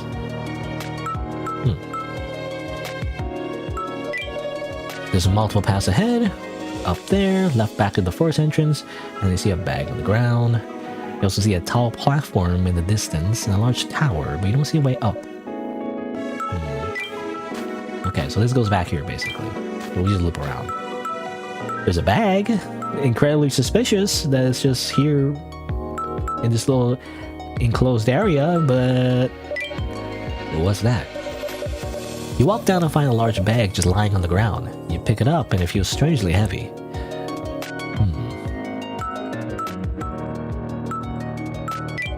Probably not worth the risk. I should just leave it. But I pick it anyway, but I just want to see what happens, and nothing happens, so I'm gonna see what's inside. Let's see. You open the bag and take out its contents. You find bombs. Bombs? Lamp oil? Rope? It's all yours, my friend, as long as you have enough rupees. Wait, this looks really ominous. Is this really safe to use? You open the contents of the area and leave the... Or rather, you open the contents of the bag, rather, and leave the area. Okay, really just... It's incredibly suspicious looking, but no, you just get items. You just get the curse orb. Envy, wrath, bitterness, sadness, hatreds. Infused in a specially made orb, which is then sealed with a pinch of pepper. And also super calamity orb is a super curse. Infuse the negative emotions of 10 people. The process of collecting these negative emotions can cause significant psychological damage. A calamity orb requires 100 times more pepper than a regular curse orb. Do not try this without sufficient preparation. Curse damage. I remember getting a sword that does curse damage in the other playthrough. Ultimately, though, I don't know what curse does exactly. Like, is there like certain... I'm assuming certain enemies are weak against curse, but how do I know that? Right? I don't want to experiment and use up the consumable, you know? As you turn around the corner, you arrive in front of a giant boulder. Oh, this boulder sure is huge. The boulder is so big, you can barely see the tip. Without leading all the way back up. Or rather, yeah, leading all the way back, rather. Back up. Maybe I could climb over it. There's no guarantee that you gain anything from climbing it, but it's your choice to make. Well then. I don't know. I don't have to climb it. I have that rope though, but like, obviously the rope is only useful if I'm already up there in the first place. I wonder if there's a way around, you know?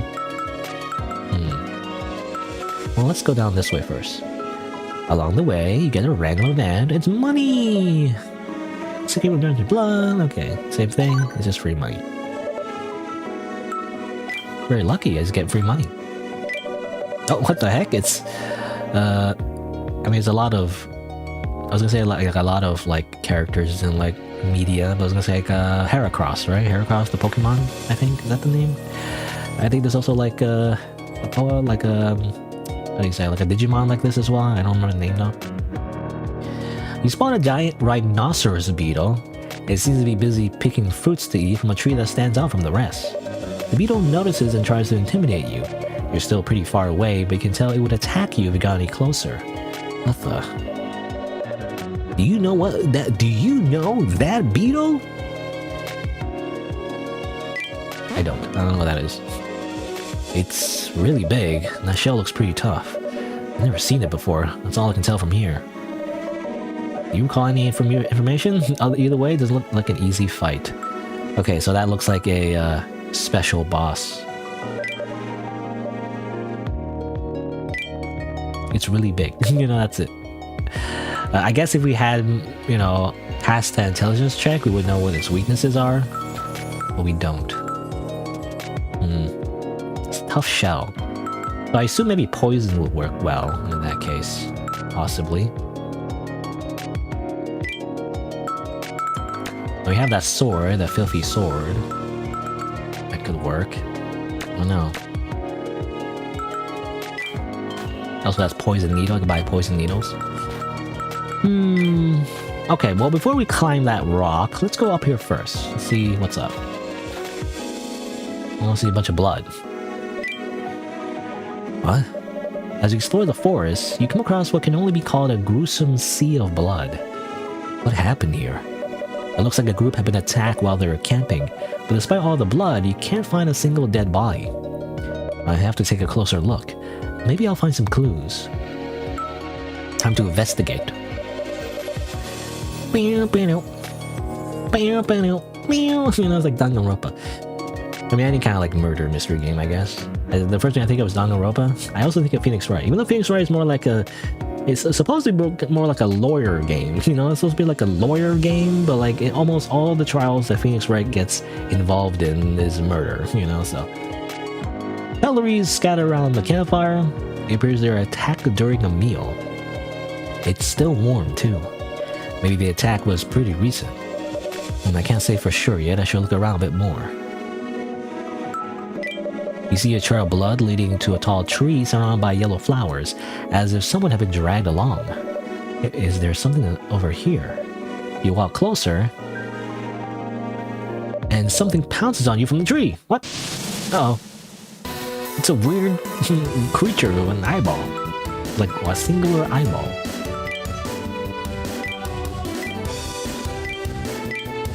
Quadruple edge. I don't know what to do. Was it a neck bite? Ah. Poison claw. Don't poison claw me, bro. That's rude.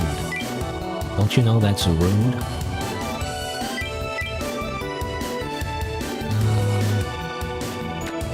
I kind of just never want to use magic, you know? So that'll be a waste of like MP. I gotta like recover the MP later. I don't want to.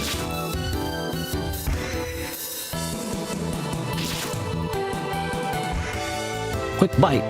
It's quick. It's pretty quick. Well, I do get MP back though, I guess, eventually. Okay, let's try... just do a little fireball, just to see how much damage it does. Let's do a little double edge. Oh! Wasn't paying attention, actually. For some reason. I thought I had another move, because for some reason I thought I had, like, another melee move, but actually it's because I used up a slot to use a fireball. No.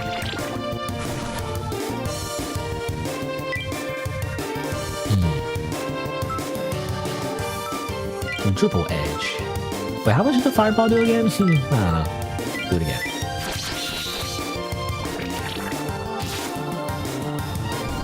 Is it effective? No, it's not effective, actually. It's okay, it's just not super effective.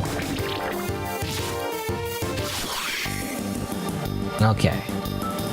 Attack boost cross break. Cross breaker. And quadruple step double edge.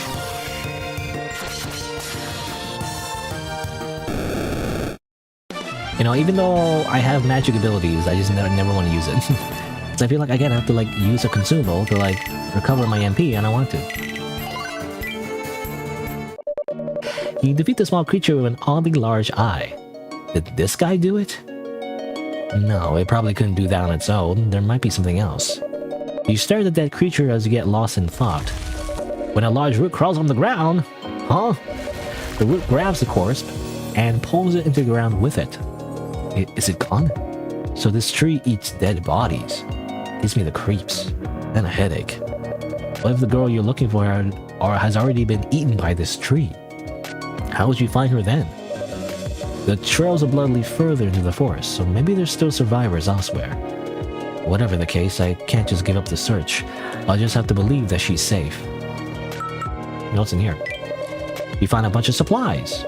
Inside the tent is a set of beautiful bedding for one, along with some important-looking bags.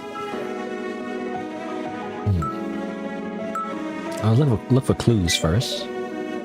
Let's see what we got here. You search the tent and find a drawing. The title says Portrait of Lady Kohaku. Perfectly drawn, like anime portrait. A girl with small horns.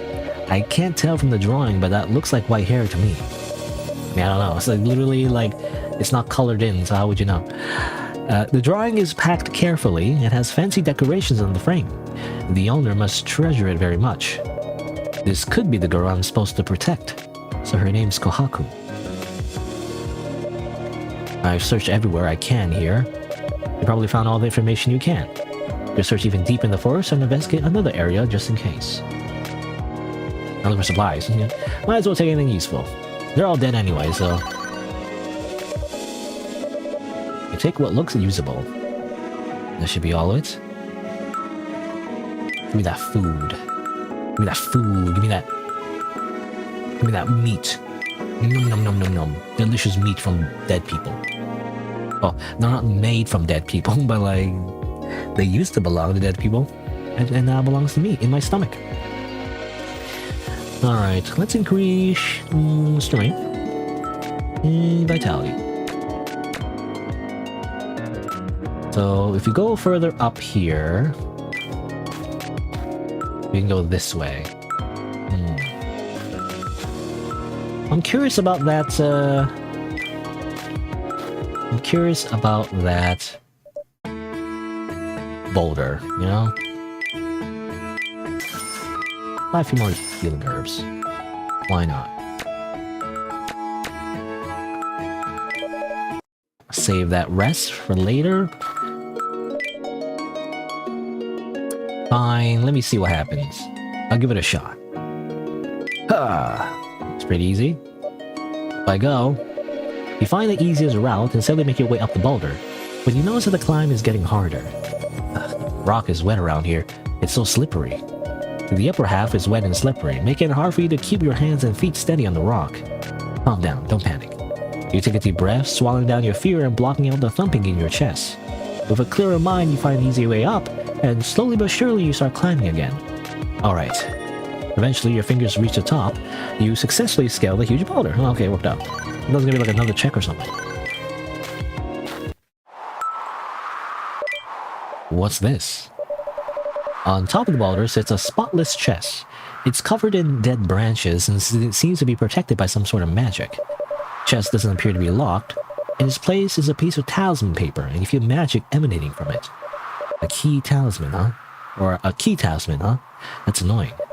A key talisman is a special type of lock that locks something just by being stuck on it. Unlocking requires a certain level of magic. A skilled mage could easily break it, but is very effective against anyone else. Brute force. Well, I do have magic abilities. This is why I saved my MP. The open chest. You place a hand on the talisman paper and close your eyes to concentrate. You search for the magic circuit. Okay, Emiyashiro. You know, like, this time it does feel like Emiyashiro, you know, because literally that's Fate Stay Night, you know, freaking magic circuits and other bullshit like that. I don't know. Is that just common fantasy? I don't know. Is that like just a common like magic fantasy thing in like Japanese media, like magic circuits? I don't know. I don't know how it's translated. Because when I think of magic circuits, I just think of Fate Stay Night. Because they repeat that lore. Well, not repeat it, but like, you know, they have so much exposition in that visual novel, all about like, oh, how does magic work? Well, you see, there's like circuits in your body, you channel your magic, and there's like, to be honest, I already forgotten the terminology, but like there's different kinds of magic. There's like this magic, there's like you know, like I forget, I don't know. Like, there's a word for it, but like, there's a combination of like negative magic and positive magic, and then when you combine it, you know, yin yang, you know, that's when you create magic. I don't know. Anyway, something like that. Oh man. An image of circuits appear in your mind, or at least you think that's what it is. No harm in trying. You use magic on the key's talisman, but nothing happens. You don't feel like anything has changed. That didn't work. Looks like you failed. You try to break the seal again, or do something else. I don't have magic though. I need to eat some berries first. Nom nom nom nom. And try again.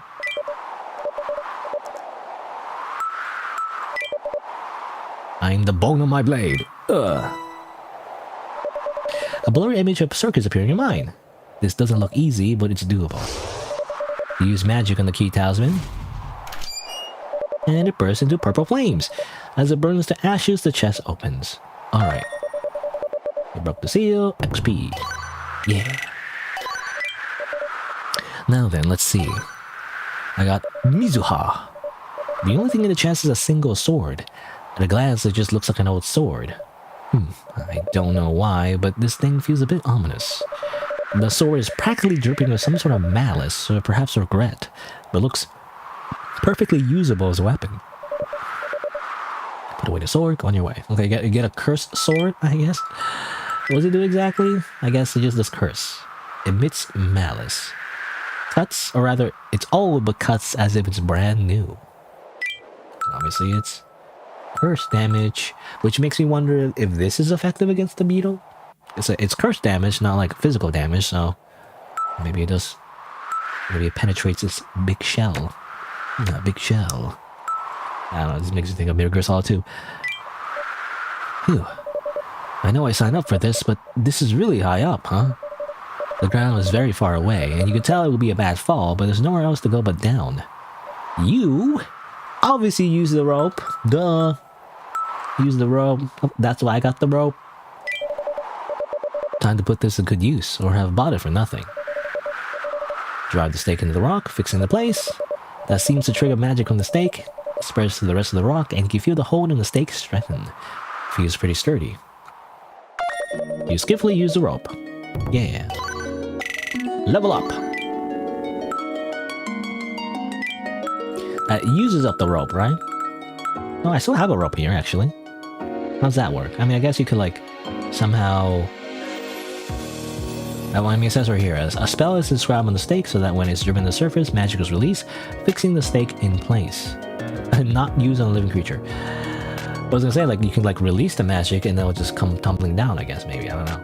Like, how do you get it back? You know, that's what I wonder. Because it's still in our inventory, so... I don't know. Get skills. Enhance all mage skills right there. And later I'll get the sword mage skills. I wonder what that is. I don't know. Enchant thunder? Oh, okay, you get buffs basically. It makes you, again, it makes you think of Dark Souls. You basically buff your weapon. It's like kind of like the meta in like Dark Souls 1 to like buff your weapon. It was just stronger.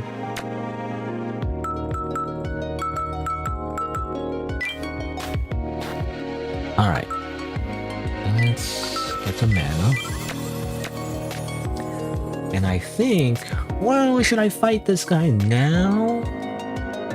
I'm gonna try. I mean, we have essentially lives, you know, like Mario. Let's give it a shot and see how effective our cursed sword is. You approach the giant beetle, who's still hissing menacing at you. He's just standing there, menacingly. And the second you step in its territory, it lunges, you know? No, it lunges at you furiously. Big beetle. Oh yeah? Have you tried my sword? I use my sword. Boom. I mean, it's red text, which means it is effective.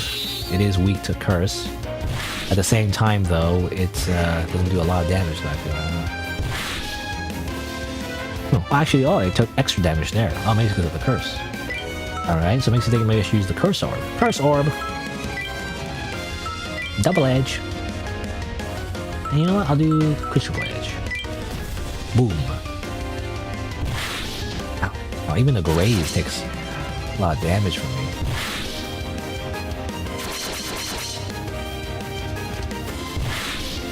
Okay, so after you hit them, they take immediate, like, damage from the curse, I guess. I don't know if that's for every enemy or for this particular one. I just never noticed when you use curse. Like, I don't know how that works exactly.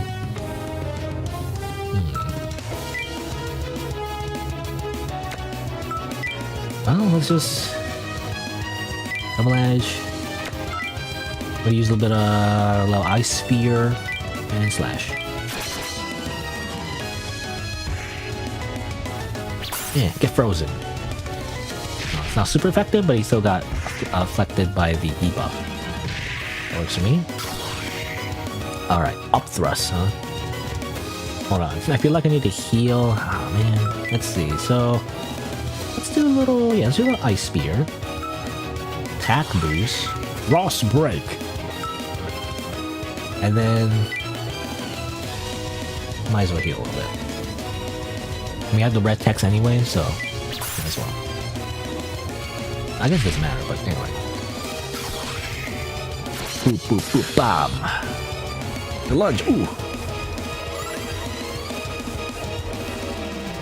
Ah, still got grazed.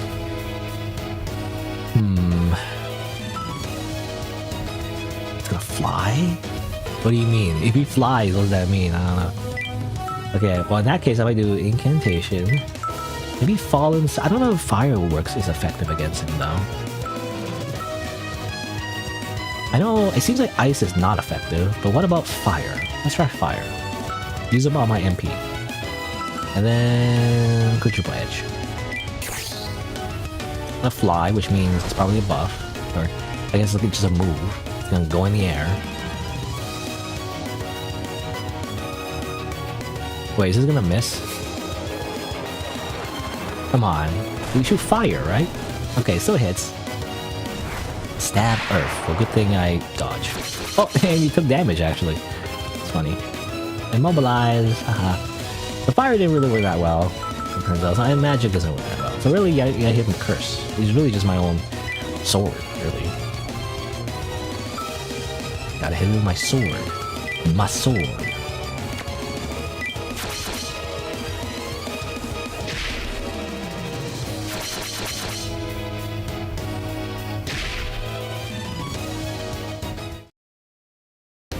Calm. He's calm now.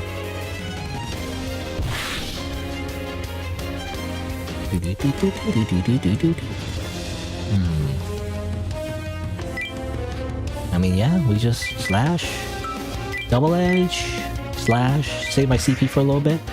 Probably, probably save up for the super attack.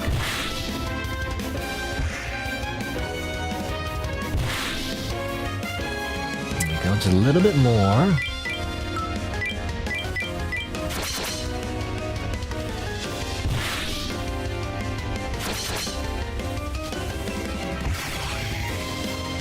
Bash. That's left. Bam. Okay. Attack boost. Cross break.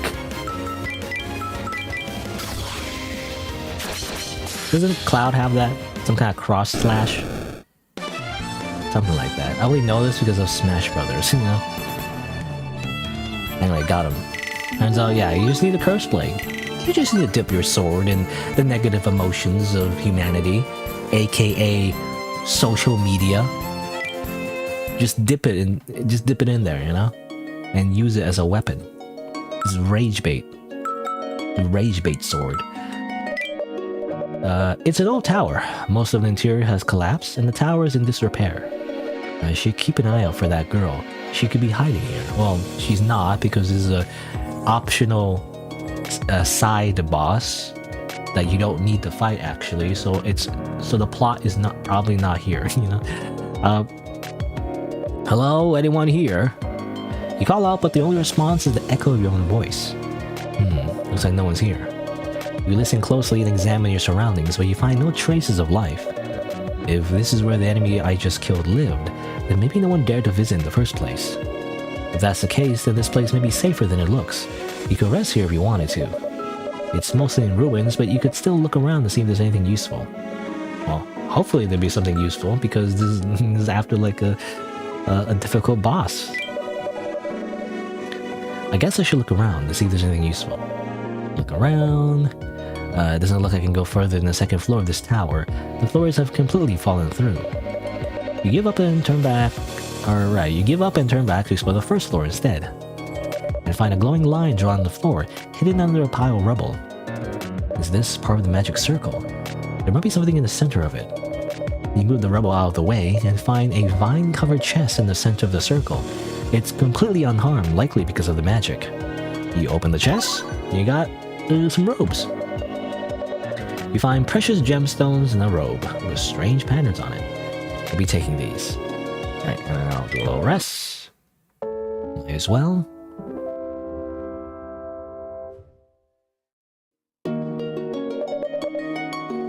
You know, I remember when I first played this game, I didn't realize you could just rest right after when you defeat a boss, you know, because the first one was a slime.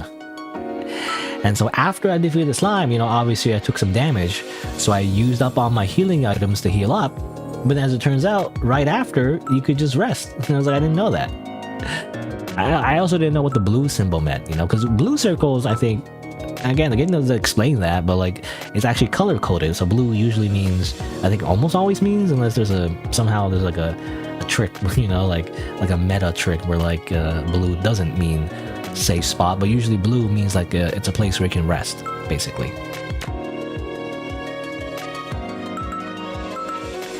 Let's see, what's that repelling robe?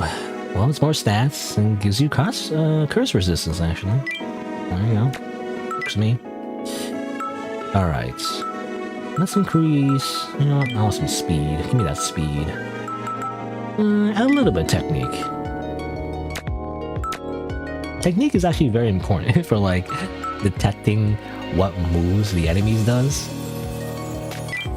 But like, I mean, for this class, you know, again, my skills are spread out because we need all the stats actually. Like strength is for melee and intelligence is for magic. Vitality is necessary for like health. And we need speed in general for dodging, you know? And in fact, speed is like buffed actually from the classes, I think. Or I think mage was it? I can't look at it anymore. You know, something I kind of wish you could do, I mean, it's a very small thing, but like after you max out like a class, you can't look at the class skill list anymore, you know? It doesn't say. But there's like certain like little like stat bonuses you get actually. Anyway, I think mage is like intelligence and speed, fighter is strength and vitality. So it's like, okay. To me, that's like a guide to be like, okay, you gotta like focus on those particular stats with those particular classes, essentially. But I guess at the sword mage, I guess, well, sword mage is strength and intelligence. Anyway. There you go. Anything else I want to buy from you before I head out? I need like a few mana berries, maybe. Max out on the healing herbs. Still got that stake rope. So I guess we'll continue. No need to rest. We'll just keep going. Follow that trail of blood. As you make your way through the forest, you see a man lying in a puddle of blood. His wounds are very severe, and you can tell there's no saving him now. Also, he's a human man? You know, like, what? All we ever see in this game are like animal people. Furries, basically. Or, you know, the equivalent of like, I mean, I want to say like nekomimi, which means cat girl, but well, in Japanese it literally means cat ears, but you know.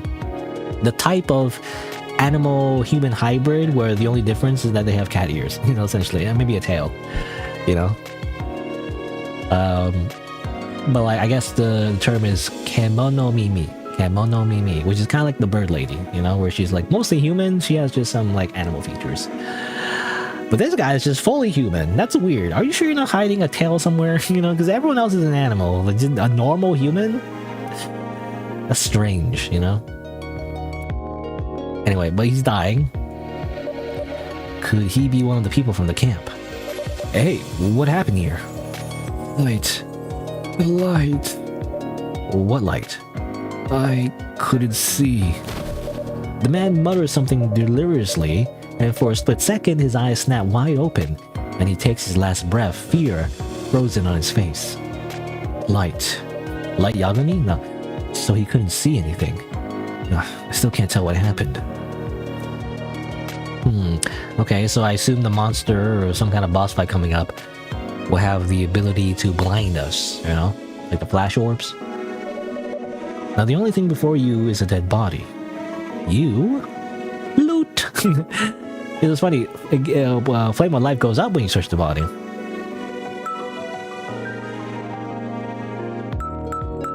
I'll just pray.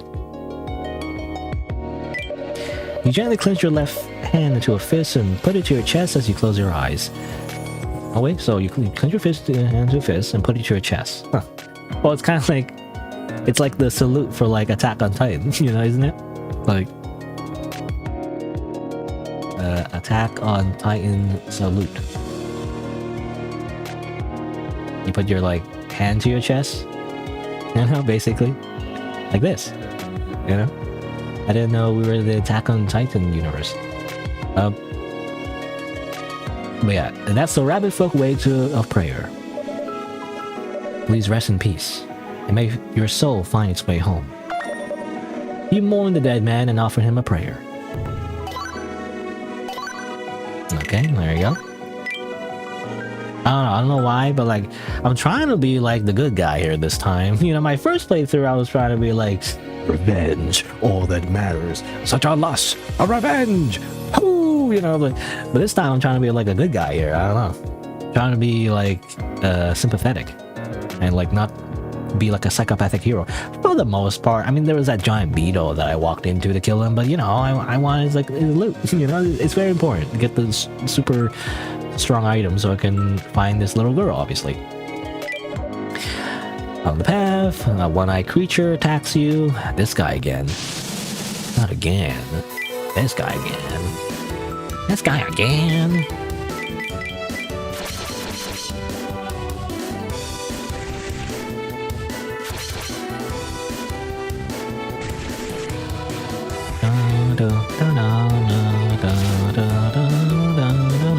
You know, it seems like our curse sword is actually resistant. Or, you know, the creature rather is resistant to curse damage, it seems like. So that kind of sucks. Try a little ice sphere. I don't know how effective that is. Just normal damage, really.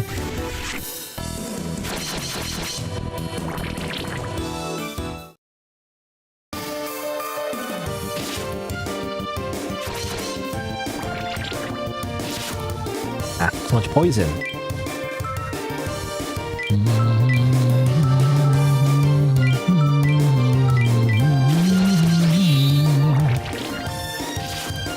Oh, I pressed the wrong button. God damn it.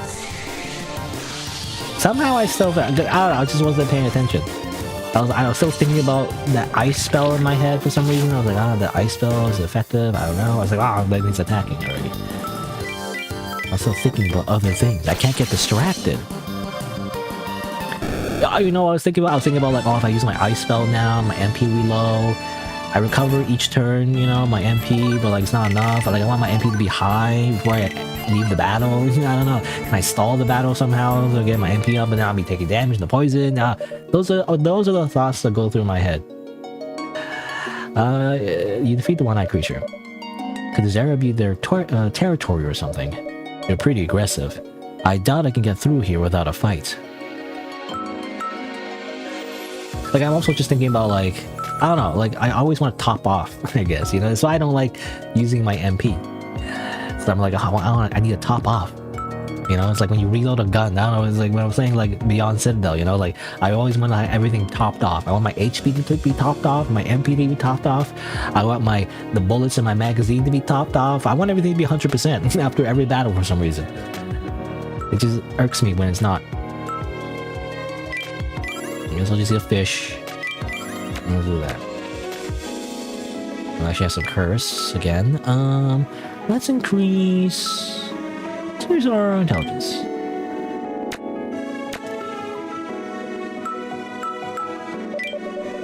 You find another man lying on the ground in the fork in the road. Hey, are you alright? What happened? You know, somehow he like looks completely the same like the other guy. I guess that's how we see humans, you know? They're like a species, they all look the same. You sit the man up and notice a deep wound on his body. Blood is still gushing from the wound and his face is deathly pale. It's so cold. I can't see a thing. No. I'm scared. I don't want to die. The man grabs your arm with a hand dripping with blood. His grip frankly strong for a dying man. Eaten by a geek. A geek? A geik? What do you call it? Dead, just like that. A geek? The one-eyed monsters? Lady Kohaku, please, save... The man's last moments run out before he can force out the rest of his sentence. His grip weakens, and his body falls motionless. A visceral haunting feeling lingers on your arm. Now the only thing before you is a dead body. I'll give it a prayer. You gently clench your left fist, or rather hand into a fist, and give a prayer. Press F to pay respects. I don't know, is there a reason to not? Like, obviously to get loot. Like, is there a downside to just choosing to loot him, though? You know, I don't know. I wonder if there is. Step away, look around. There's blood on the left, and to the right is healing herbs. Gotta get those healing herbs. Along the way, there's a random event. It is a bag of something. That's berries. That's some useful herbs. I'm gonna get more herbs. Oh, these are pretty high quality. Maybe the soil here is good. Herbs grow by absorbing energy into the ground. It's rare to see so many of such a high quality all growing in the same place. Might as well take some with me then. Heal herb plus. Yeah.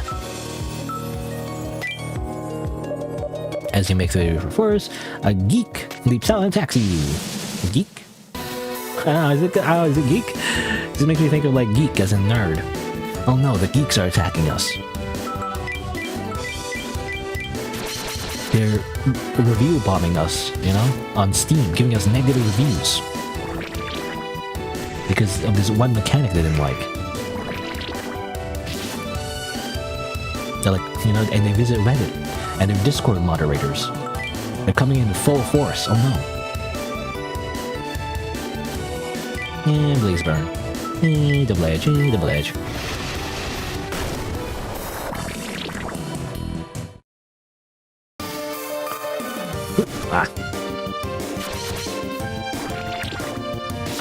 Ah. Poison.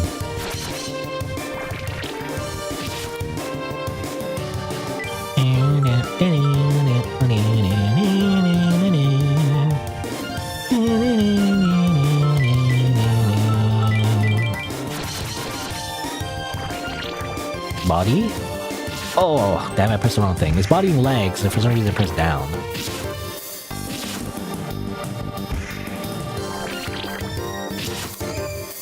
Ah, poison. Cross Subreku.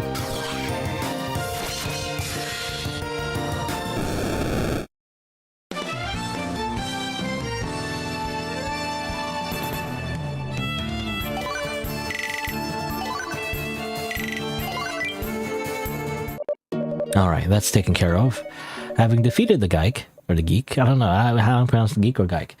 You're about to sheath your sword when...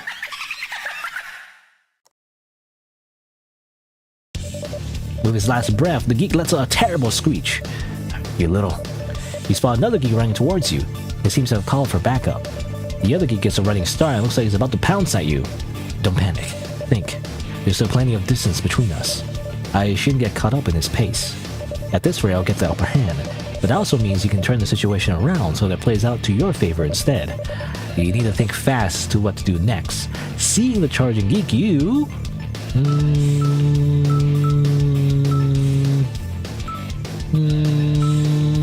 strike first. As if. Yeah, 300 damage. Before the geek can attack you quickly step forward and slash it at first. One more. You swiftly connect your slash into another attack. You successfully gain the upper hand and continue to attack the geek. Aha! It's like Dark Souls, you know? You just simply attack it. I gotta heal though, so I gotta heal. And then I use Blaze Burn, and then I use Ice Coffin. Why not? I'll just use all the magic. The magic is actually more effective because, well, I want to go to my menu and switch to the other weapon, or at least have it on backup, you know? Because right now my backup is the Poison Sword, which is probably not as effective.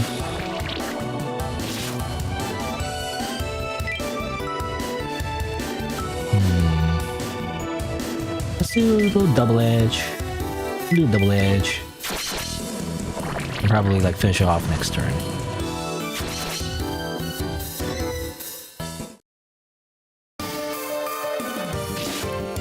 Damn it, still got hit. Ah, man. Whatever, cross break. I'll just do a cross break now. Usually I kind of wait for my meter to go up before I do it, but like, yeah, you can just finish off. And there's enough damage to finish off right there.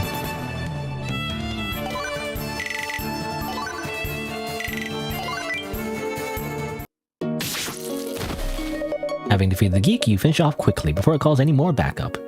Ew, good thing I pulled through somehow. So they know how to call their friends, huh? That's annoying. I wouldn't want to be caught in the middle of a group of these guys. Having survived the geek attack, you go on your way. That's a curse. XP though. Let's get some strength. Let's get some intelligence. Let's get some, you know what? A little bit of technique. Even though it's very behind, let's just level up like every once in a while. And vitality.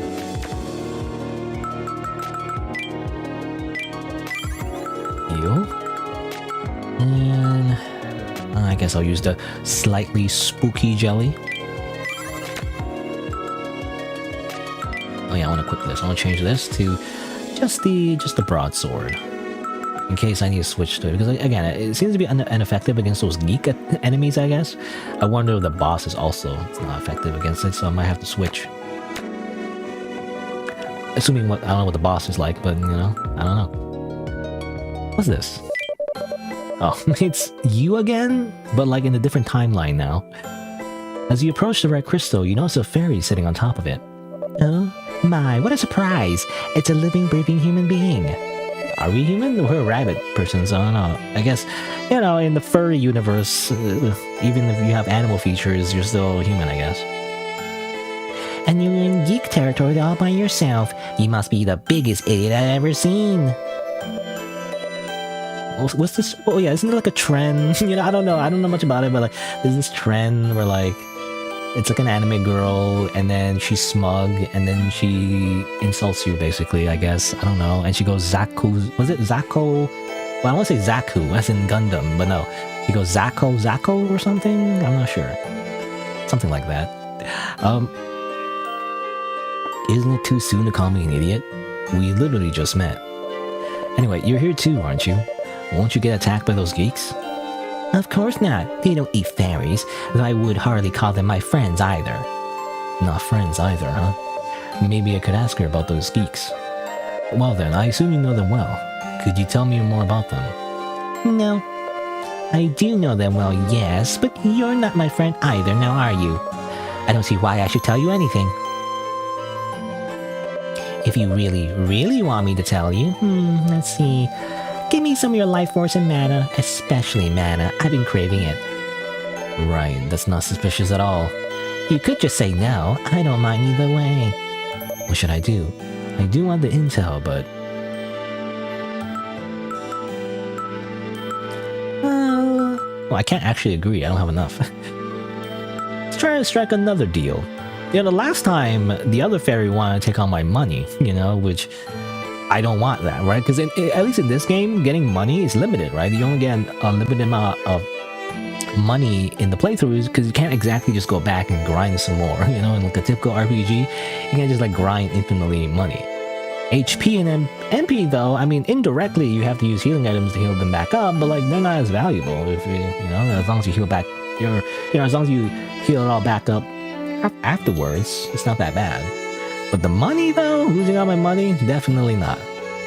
But let's see, if we try to strike another deal, what happens? That sounds a bit much, even for me. If it's mana you want, how about a mana berry instead? I give you a couple of those. Sure. Oh, I guess it really doesn't hurt to ask. But I like at least 5 of them. Did you get that many? I mean, sure. I'll try. I don't know. I wish I could look at my inventory because I don't know how much I have, but sure. Here, 5 mana berries. Now tell me everything you know. 1, 2, 3. Alright, this will do. The fairy counts her berries and starts telling you what she knows. She just wanted some mana berries. I wish the other one would have taken that deal too. Just take my items. Don't take my money. Just like... have some berries. You know that we're in geek territory, yes? Well, you see, the geeks here have a leader. A leader? Is it different from the other geeks? Oh, completely different. He's like the head moderator. No, it's in a different league from the rest, both in size and smarts.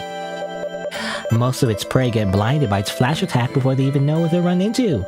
And once they're blinded, they can't run or even tell what hit them. And by then, they're nothing more than a plaything. A flash attack, huh? Solar flare. Maybe I should shield my eyes by guarding. What else? Well, its many arms means it can hit you with as many poisonous claws. Each hit doesn't hurt that much, but when the poison starts stacking up, you'll be dead before you even realize it. Oh, what else? Oh, right, that huge eye. Be careful not to get shot to death. Eye? It shoots ice magic from its eyes, see? I think that's made it a bit weak to fire, though. It'll shoot beams from that eye, so be careful not to let it have bunny sorbet for dessert. That sounds pretty terrifying. That's all the information I have for you. I trust it'll be useful to you, Yeah, well, thanks to you, I'll be able to get prepared and come up with a better strategy. I got information. Hooray! Now that works for me. There you go. Well, that means I should go back, and probably... Let's see here. I mean, for one, I want to buy some more berries. I just... gave them all to a sassy fairy. What's it called? I think it's called Mesugaki. It's called Mesugaki. I don't know.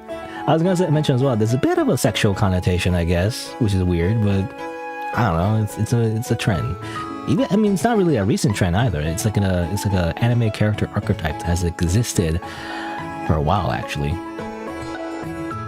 But anyway,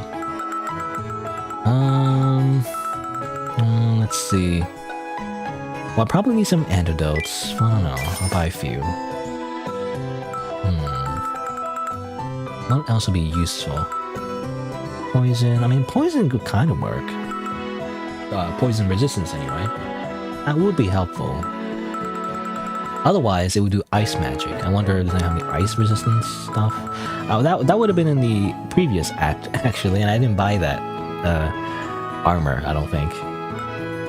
There's this, though. Ice Amulet and Scorpion Charm. I guess combine both of these, and basically it'll do less damage. Which I guess would be useful. Should I buy this? It's 1,000 gold. I guess I'll buy it.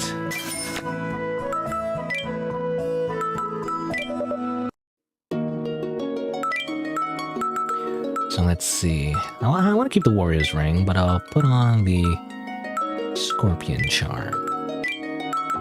And yeah, I don't have any protection against ice, necessarily.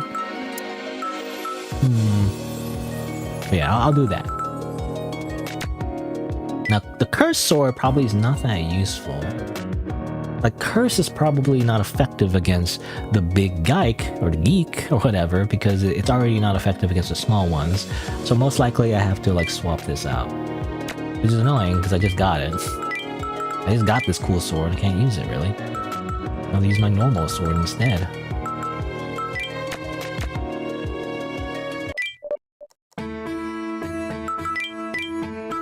And he doesn't have like a better sword. Again, he has this one, but it's heavy. It's heavy and also has less magic attack anyway.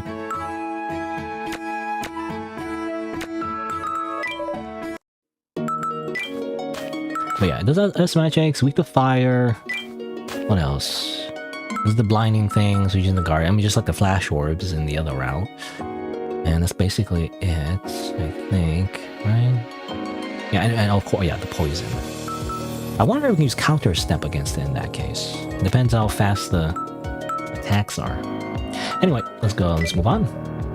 Another little random event. And get healing herbs. Great. Multiple paths. Up is the blood trail, it's very ominous. And down is a spring of quietly rippling water. Go check out the water. As you approach the spring, you find yourself swallowing expectantly. Come to think of it, I'm parched. Well, now you remind me now. I'm gonna drink out of my water bottle.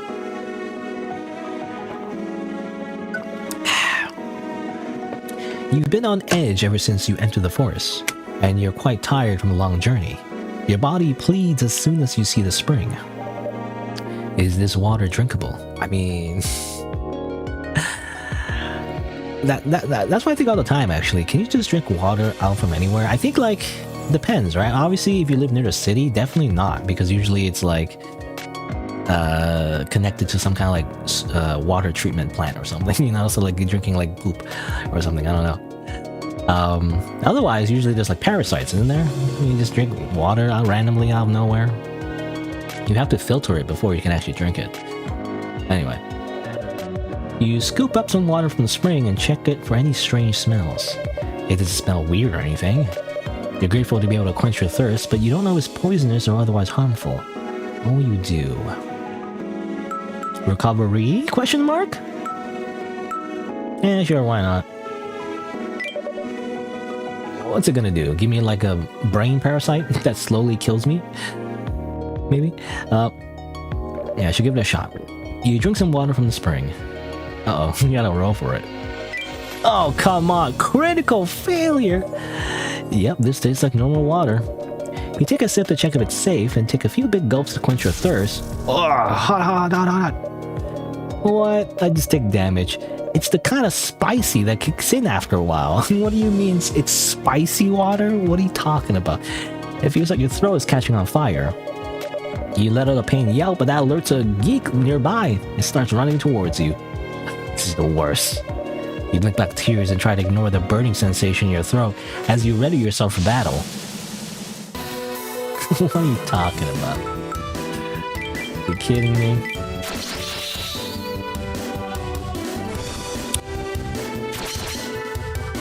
Poison Claw. I don't know what this next move is, but you know I gotta press up. That's all you need to tell me, you know? Just tell me what direction, what button to press. That's all I need to know.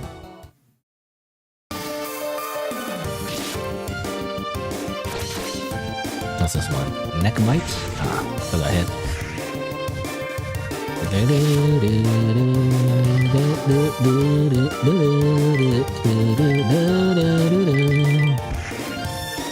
Okay, body, legs, head.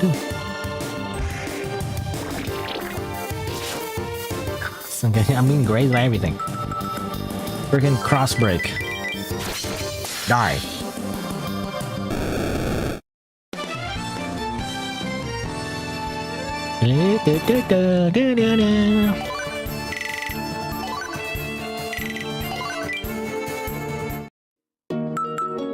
Alright. I'm gonna... Well, I feel like I should heal. I'm gonna heal. I was thinking, because I'm saving the rest option at Almaze's camp, so that I can use it right before I fight the boss. But I don't know if we're gonna fight the boss now, or there's a few more events, I don't know. On your way, you come across a man crawling on the ground. Many dead geeks are scattered around him. I guess this guy was pretty strong. The man is bleeding profusely, and the injuries on his legs are especially severe. They have what's literally called ankle biter, so they've been eating his ankles. He barely looks like he should be alive, let alone moving. Who are you? Never mind. It doesn't matter who you are. It's Lady Kohaku. Please save her. He crawls closer to you and clings to your ankle and looks up at you, pleading desperately. I have here our treasured sword, passed down our clan through the generations. It's yours. You can have it, so please. It pains me to admit it, but I can no longer fight. So please, I beg you. The man hands you a sword. You can choose what kind of sword, I guess. You know, the sword passed down from generations. But, you know, you can choose what kind. I mean, obviously this one does more damage, but it's heavier. I don't like that. So I'm probably going to use the Gale Sword. Gale Sword. It's more magic. A little bit less attack, but I guess that's fine. It's better than, you know, overall it's better, so. Don't worry. That's the whole reason I'm here. You accept the sword and reassure him, and the anxiety on his face is washed away. As if on cue, his head droops and his body stiffens. Is he dead? Maybe he was only able to get this far because of his devotion to this Kohaku person. You look at the man and think about how he fought to protect the loved one until his final breath. And then you take all his stuff. No, actually you don't loot him again. Sure. It's like, I can't relate. Why would I care about other people? I find him admirable. You're more worried about your lady than your own life, even your last moments. That was truly extraordinary. You are a noble man. I promise your wishes will not be in vain. You pay tribute to the man who left you everything he fought for, and steady your resolve. I get curse XP instead? That's weird. Did we always get curse XP? I don't know. But, increase strength. Equip new sword. A long towel sword from a warrior, embedded with a gem that makes it very light.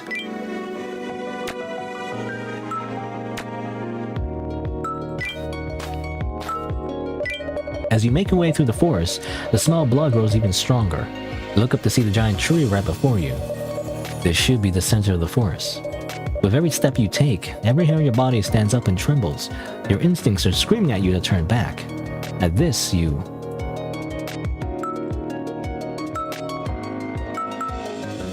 Yeah, I'd admit my weakness.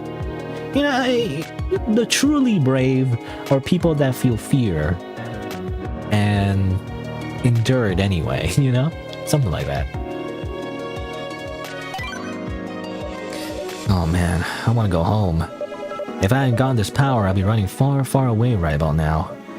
But I don't have a home to go back to. And I don't know how long my body will last. I have no choice but to keep going. With a renewed resolve, you continue deeper into the forest. Big tree! Big tree! Look at that big tree. Oh, hold on. Okay, well, I wasted those healing items. I could have just rested right here, but hold on. Let me just buy some stuff again. Let's just buy some mana berries. That's it, I guess. Should I get another handmade bomb? I'll get another one just in case. And then I'll rest. I'll rest with my good old buddy El Maze, who's looking over me the whole time, just staring at me as I sleep. Kind of weird. Anyway.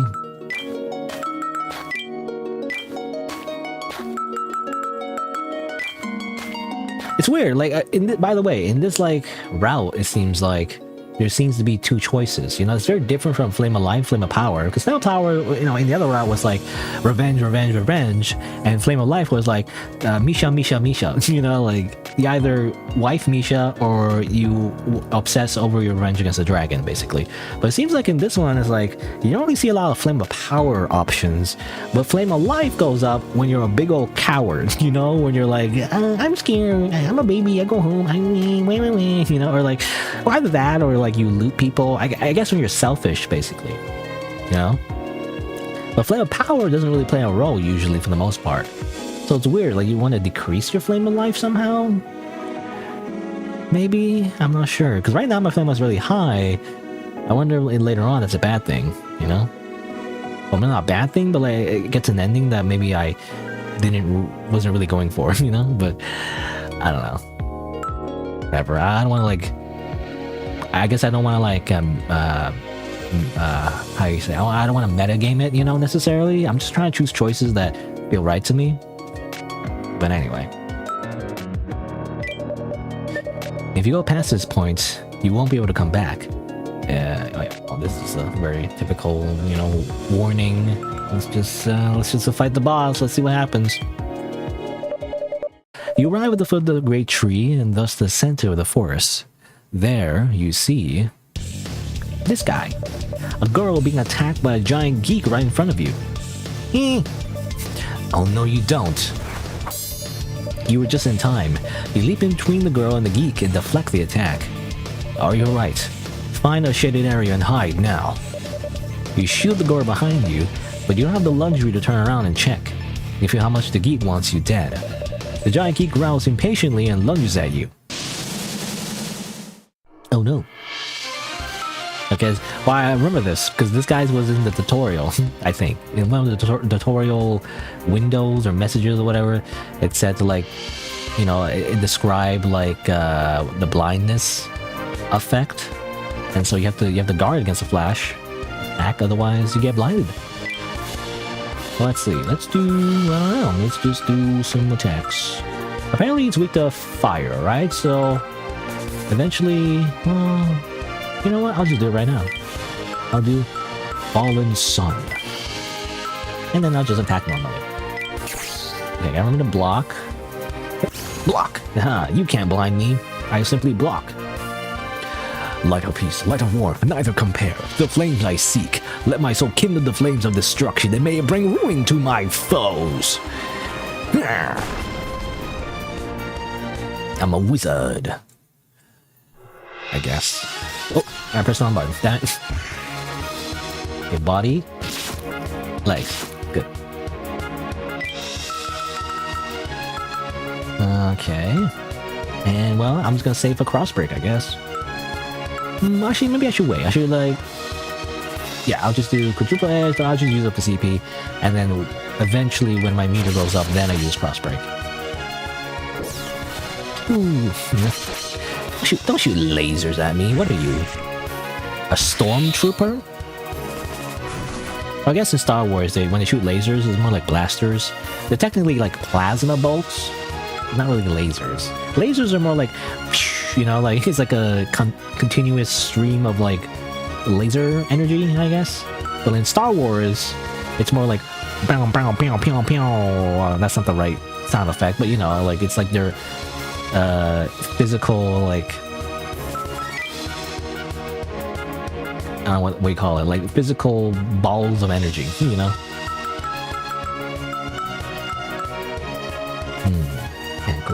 You know, I kind of want to use counter step. Like, apparently, the fairy mentioned how when they do poison attack, it does multiple hits. So counter step will be used for that particular move, but I'm not sure because I don't see like what kind of moves they're doing. Well, I don't know. Let's just do dash and slash slash. Okay, ankle biter probably up. Blink. I don't know what the heck's blink. Blink and you'll miss. Blink and you'll miss, I guess. Ice frenzy. Up, down, down. This is DDR. Oh, damn it! Still got hit. Ow. Oh yeah? Well, time to use my super attack. Attack boost. Cross break. And then I'll probably need a heal, to be honest. I was gonna do a little healing. And then I don't know, I'll do a little slash. Body, legs, up. A little heal. We're gonna do now, huh? Icy gaze. Nope. And then poison claws. Whoop. And whoop. Ah, you missed, idiot. You missed, fool. Now I will simply do quadruple edge and double edge again. And I'm keep doing the same moves over and over again.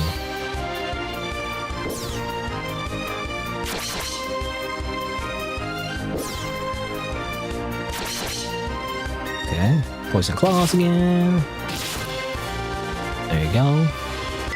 I want to do counter step because now I see he's gonna do a poison claws, and then I want to do counter step, but I cannot. So in that case, I'll just do some slashes. Save up my CP again.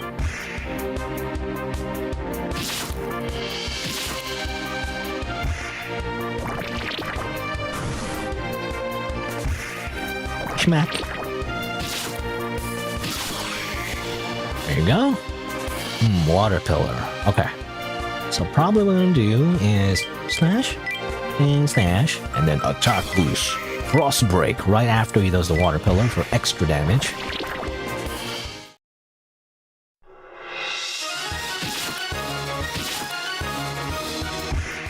Schmack. Bam, bam, bam, bam. That's still not enough. Well, now it's gonna do like a bunch of attacks. No? You know what? Counter step. Let's see what happens. Hopefully I dodge things. Guard that. Boom. What next? Neck bite? Okay. Still graze, but it's fine. Water pillar. Ah. You know, I was hoping for more attacks. That was just 3 attacks in total. I guess the first attack, you need a guard, so that didn't count. It's like a counter.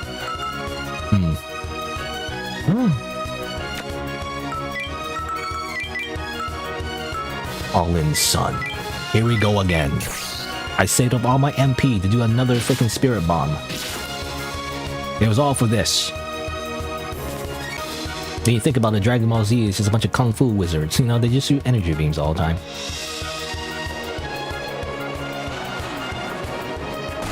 Like, obviously they fight, you know, with like fists and everything, but, you know, all their super moves are always just energy beams and energy blasts, you know? No, that's all they do. They shoot, they're just wizards. What the heck? You successfully survived the deadly battle of the giant geek. It's over. Owarida. You finish off the geek, and the second your sword pierces its flesh, a great wave of grief crashes onto you and gushes into your body. Num num num num num num. Eat that curse experience. Ah. Grief doesn't just come from the giant geek. You can tell that it holds the resentment of all the souls that had killed and fed to the great tree. You feel strong power coursing through your veins, but at the same time you suddenly feel dizzy. You know what this reminds me of? This reminds me of a recent Rick and Morty episode. Yeah, I don't know. There's a Rick and Morty episode. It involves the tree and the cycle of nature and how the big tree feeds into everybody's like soul. And anyway, this is kind of similar. When you think about it, it's also kind of like Elden Ring, actually. You know, the idea of like a tree, like obviously absorbing the energy from the land and everything. Not again. No, I have something more important to do. You close your eyes until the dizziness subsides and then turn to face the girl behind you. She barely has any fur. What a fucking weirdo. And she has white hair and small white horns. She fits the description of the girl you're looking for. Who are you? The girl asks you shakingly. To her, you're just some guy who appeared out of nowhere and you're like a big bunny. Who are you, she asks. How do you answer? A cute bunny rabbit. I'm just a hero. I don't know. Alright, that's my name. I'm Gosh. I'm Gosh. I'm from Rabinia village. Gosh. Gosh. The girl murmurs your name a few times and turns to look at you directly, hands still shaking anxiously. My name's Kohaku. Nice to meet ya. Kohaku introduces herself, if not a bit clumsily and crudely, although while looking at you earnestly. Okay, this just reminds me of Inuyasha. You know, like, in Inuyasha, there's the rival character, his name is what's his name? Soshomaru. So is it Soshomaru? I think it's Soshomaru, right? Who's like the protagonist is like, or the titular character is like big brother, I think. And like he's way cooler, you know, and like way better than him in every way usually. You know, kind of like Sasuke and Naruto sort of. But like there's like a whole arc where he adopts a child, basically like a little girl, and despite the fact that he's like super like evil and everything, he's like very nice to the little girl, you know, and that's basically his entire character development. I don't know. So whenever there's always like a little girl that like attaches herself into like another character who's like usually, you know, like tough and strong or whatever, that's just what it reminds me of. I don't know, that same trope. But yeah, nice to meet you too. Your arm, it's hurt. Let me see it. Again, it's like father slop again. It's father slop all over again, you know? Like it's The Last of Us, it's what's the recent one? Pragmata or something, you know? I swear. Pragmata, this one. You know, this one? There's also, oh yeah, I mean obviously Nier, technically. Nier Replicant. In the Japanese version, again, like, you know, this whole thing was, I mean, there's the remake, obviously, but, like, in the Japanese version, the character was a brother, and then you're trying to save your sister, technically. But then in the Xbox version, which is like an American version, I think, well, it's kind of showing the remake. The original one. Where's the original one? I guess it's not called Nier Replicant, it's called Gestalt, actually, yeah. It was a different name. Even though it's the same game overall, it had a different character, different protagonist. But the story slightly changed, slightly tweaked to be like, oh, you're like an older like father character and you're trying to save your daughter, you know? I don't know, it's this whole thing. It's like, again, this whole genre, which I call father slop. Or I can't speak. Father slop. Father slop. Father-daughter slop. Anyway, she takes your injured arm, places a hand gently into the wound, and her hand glows softly. Oh, you're a freaking cleric, essentially. And a warm sensation washes over your wound as it heals before your very eyes. For protecting me and stuff, thanks. I use like a level 1 healing spell. Oh, right. You're welcome. And thanks for this too. It doesn't hurt at all. The wound's completely healed. Impressive. Why'd you save me, Gosh? Huh? I was asked to find and protect you. Also, I can't do girl voices, and this is even harder because it's like a little girl. It just sounds like every other, like it just sounds like Misha. But who did? Now that I think about it, I don't know that woman's name. She's got black hair and a pair of wings. Do you know her? Nope. I've never seen a woman with wings before. I see. So they don't exactly know each other. Well, anyway, she says she'll come pick us up. Let's wait for her somewhere safe. Okie dokie. Oh, but, What's wrong? I want to find the people from my village. They tried to protect me, but then I got lost. They must have gotten hurt. I gotta heal them or they could die. Yeah, about that. About that. I doubt there's any survivors. Please? Fine. We'll keep an eye out for them. Just tell her the truth, bro. They're fucking dead. And it's her fault. You know, you gotta learn early about, like, consequences.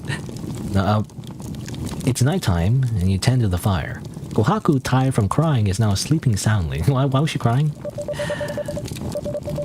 Okay, well, yeah, we found the dead bodies. You left the forest while searching for survivors, but all you could find were either dead bodies or trails of blood that led to the roots of the trees. So neither of us have a single friend or family alive, huh? You get lost in thought when... Oh, I see you found her safe and sound. I'm relieved to see you two. A woman suddenly emerges from the shadows.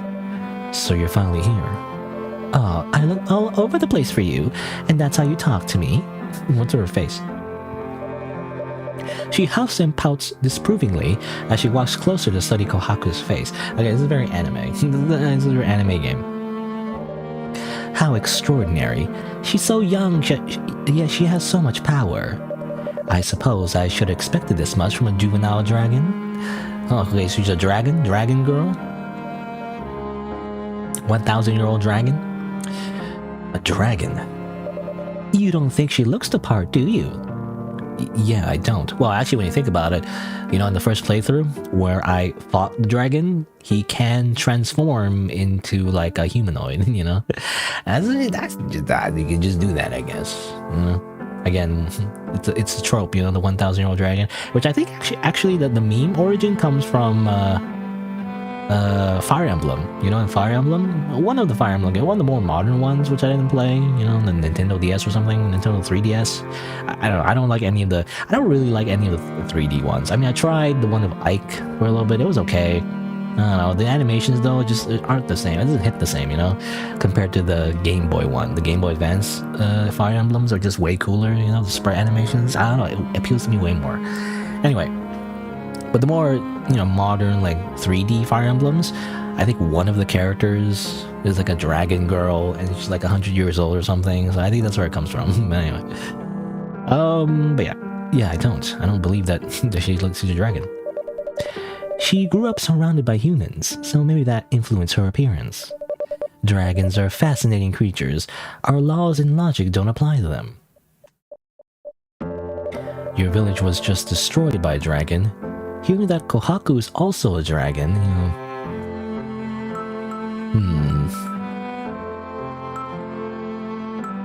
Well, I feel conflicted. I don't know. I mean, it's supposed to be like this thing where it's like, I don't know. You know, she's her own individual, completely different from the other dragon, but you still feel conflicted. I feel conflicted. I know she's not the one who destroyed my hometown. I know it's petty to think this way, but I'm still racist. Yeah, I'm still racist against dragons. Something the matter? I've got history of dragons. One burned down my whole village. Oh dear, I'm sorry to hear that. That aside, though, did you eat something strange off the ground? Your curse is even stronger than before. Well, I didn't eat anything strange, but when I kill enemies, it's just, you know, it's like in this game called Dark Souls, you know, I absorb their souls. You think back to when you killed the giant geek. You felt a bout of dizziness when the wave of grief flowed into your body. I saved you once, but there's still a limit to how much more you can take. Don't push yourself too much, alright? Or that's what I would say, if we weren't getting stronger that way. Well, perhaps it's not so bad after all. You sure? If you get my treatment, that is, you won't die from the curse growing stronger. However, all this will be for nothing if you die before you even reach my place, I guess so. In order to survive, you need power too, so there's nothing bad about getting stronger. And if your village was burned down by a dragon, you of all people should know this much, right? You're right. When I was on the verge of death, about to be killed by the dragon, I wanted both life and power. I'll need both if I want to survive, huh? Oh, it's changed. What the heck? It's a completely different game. The flame of life and flame of power fuse within your heart and burn together, creating the flame of survival. Objective, survive. Okay, so that's why it changed, I guess. That's why it was a little bit different, you know, in the context of this route. What's the other one, though? I don't know. Oh my. Something rustles beside you. Kohaku is waking up. Ew. When she notices the new stranger, she runs to hide behind your back. Nice to meet you, Kohaku. My name is Veronica. Okay, Veronica. I'm totally a nice lady. Would you like to come to my van? I have a bunch of candy. I don't know why she just, you know, she just comes off as like very, very suspicious. There's nothing to be afraid of. I'm the one who asked this young man over here to find you and make sure you're safe. Veronica tries to calm her down, but Kohaku still looks distressed. She grips you tightly. Oh, this happens to me all the time. Whenever I introduce myself to children or animals, they always start off hating me. Because I'm only because in my childhood I kill animals all the time, you know. What? But I'm happy to see that you two seem to be getting along. After all, I'll be sending you both of you, after all, I'll be sending both of you on a little trip. A trip? Your treatment can't be performed wherever we want. Tomorrow, take the girl with you, and come to the forest I live in. Is it far?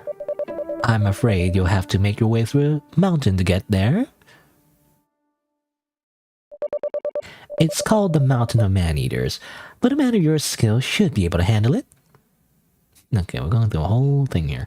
It's funny because like the person who made the curse is like a femboy cat. Well, what's funny, there's a different title, different loading screen. But yeah, the person who made the curse is like a femboy cat. And I don't know how that has anything to do with this person, Veronica, you know? How are they related? How will she know? Because either she's making it up and she's like a scam artist, or she does know and somehow they're connected. Because I feel like the only person that would know would be the femboy cat and anyone related to that ancient civilization, you know? Anyway, you're somewhere deep and very, very dark. You hear loud chattering and screams from afar, but it feels so far away it doesn't interest you. Something black and slithering extends a tentacle towards you, but it doesn't actually reach you, as if blocked by an invisible barrier. In the dark and otherwise empty place, you wake up and wash your face with cold water. What was that? That was different. I feel like I had a dream, but I can't remember anything from it. Maybe it wasn't about anything important. You put it aside for now and look around the room. It's a well-kept inn room. You're staying in the city at the foot of the Mountain of Man-Eaters. Alright, yeah, they mentioned that. I was like, wait a minute, that sounds, what do you mean, the Mountain of Man-Eaters? It's a very ominous sounding mountain. First, I have to find a way to get to the top of the Mountain of Man-Eaters. You think back on your conversation with Veronica when you were traveling to this village together. She's still here, you know, she's like, again, FaceTiming us the whole time. When you climb the Mountain of Man-Eaters, I want you to get something for me while you're there. It's an ingredient that will help me extend your life. An ingredient. There's a beautiful field of flowers at the top of the Mountain of Man-Eaters. The mountaintop is freezing cold, but there are flowers that can only bloom there. Please pick some flowers for me. Sure. What do they look like? They're yellow and look like lovely little crystals. I'll be meeting you at the mountaintop, so don't worry about actually finding them. Though I'll be meeting you in this body. Veronica looks at her own body with a self-depreciating smile. Her body is an illusion, and it's already become slightly translucent. I wonder if it's like a VTuber thing, you know, like this is her avatar, but then when you actually meet her, she looks completely different or something. I don't know. There's a city at the foot of the mountain, so you can make preparations there. You know, actually, if I don't know, it'd be funny. I don't think this is the case, but like, wouldn't it be funny? Because like, well, again, it's not true because like I already did the first playthrough, and like somehow the story is completely different somehow. But like, I was just thinking, like, what if Veronica was actually the dragon that destroyed our village? You know, wouldn't that be funny? Like he's just catfishing us the whole time. You know, like wouldn't that be like hilarious? But like, I mean, I don't think that would be the case, right? Because we already met the dragon, and like we already know his humanoid form is completely different. Like, I mean, I don't think that's the case. Maybe, I don't know. Nah. Anyway, wouldn't that be a twist? But yeah, there's a city at the foot of the mountains. You can make preparations there. I won't go inside the city myself, but they have a lot of tasty food, so enjoy a nice meal before you go.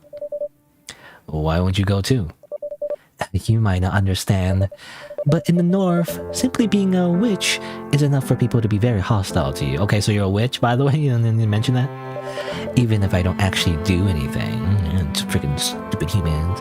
Just because I destroy entire villages with a giant meteor spell. No, so I don't have great memories of being in a crowded place like that. Is that how it is around here? Yes. Besides, I couldn't eat any of the local delicacies of this body anyway. I see. Okay then, I'll meet you at the mountaintop. Now then. First, I have to make sure I'm fully prepared to climb that mountain. Next, I'll have to ask around the city to learn more about this mountain of man-eaters. After that, having decided what you have to do next, you look around your room again. Akshu! There lies a young pale girl sleeping with a content look on her face in one of the worst postures ever. Really? Is that so bad? It's just on her side. I feel like the worst posture is on your stomach.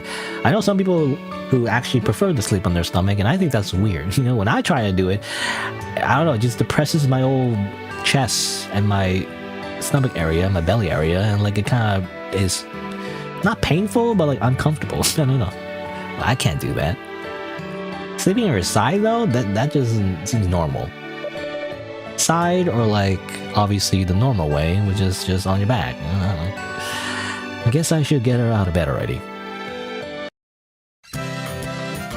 Yeah, Chrome, City of Commerce.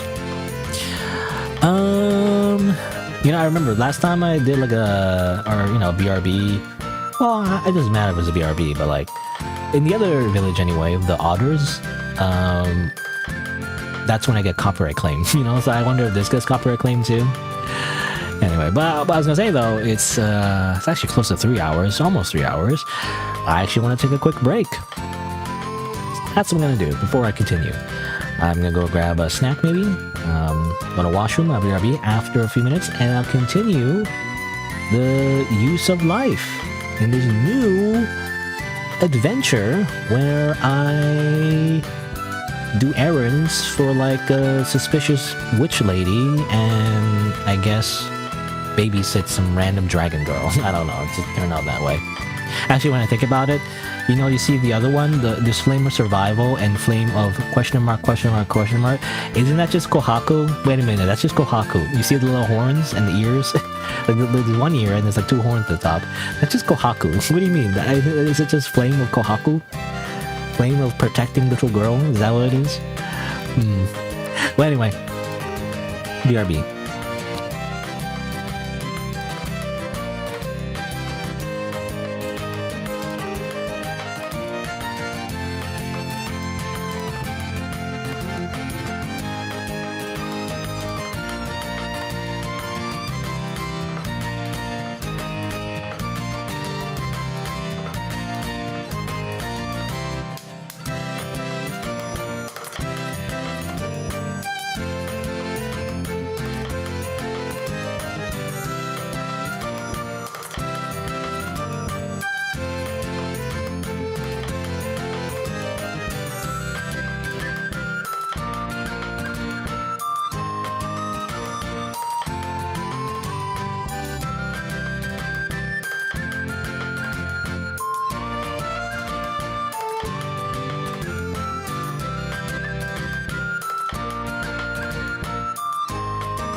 All right, let's continue.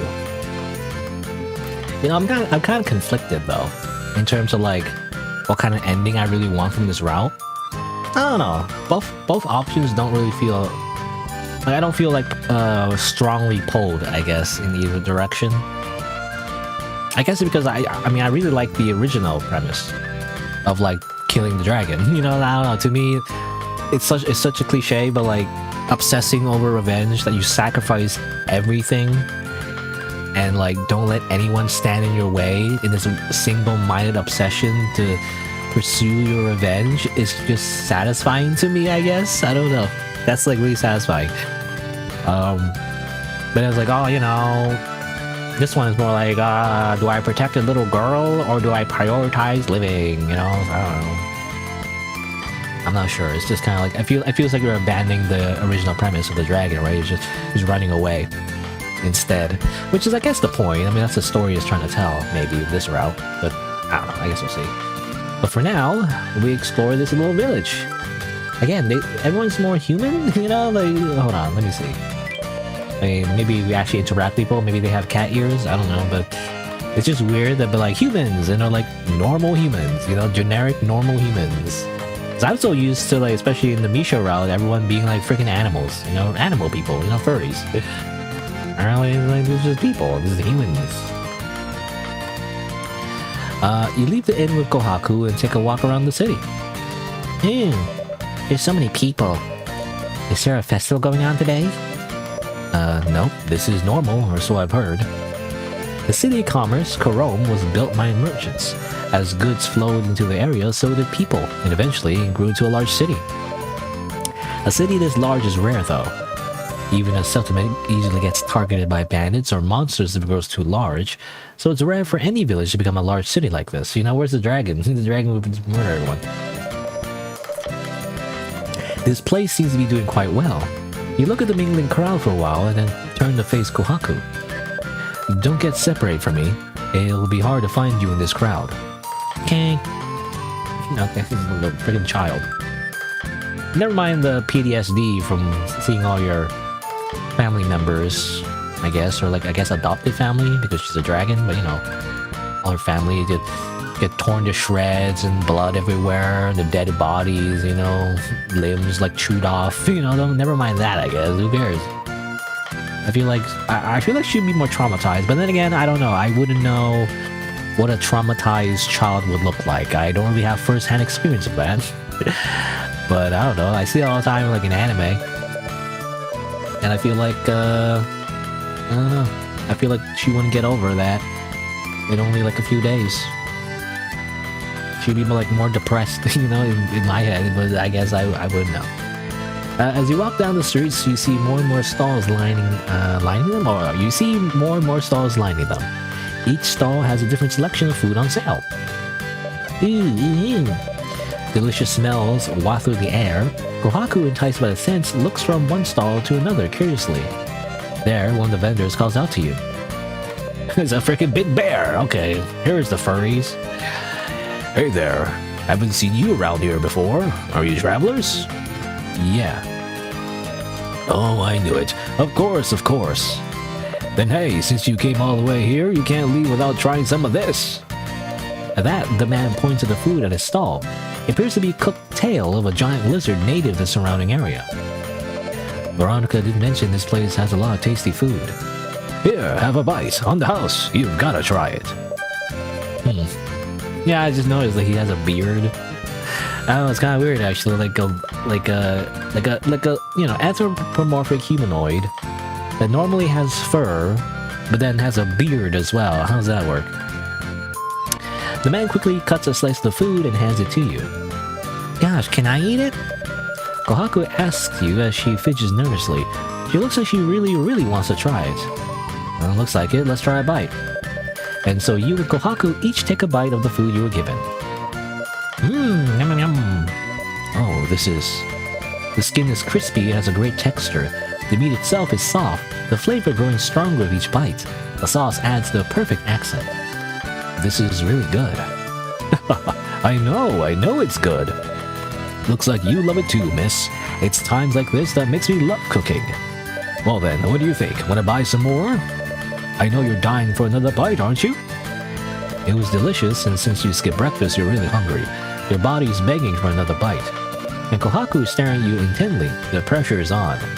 Okay, I'll pay up. My money! Actually, do you lose like actual money, or is that just like filler? You know, it's like filler money. It's not real money. You bought some more of Korum's delicacy and enjoyed the Kohaku. Alright, hold on, big guy. I also make packed meals for travelers. These last longer, so you could eat them on the go later. Some people even buy them as a souvenir.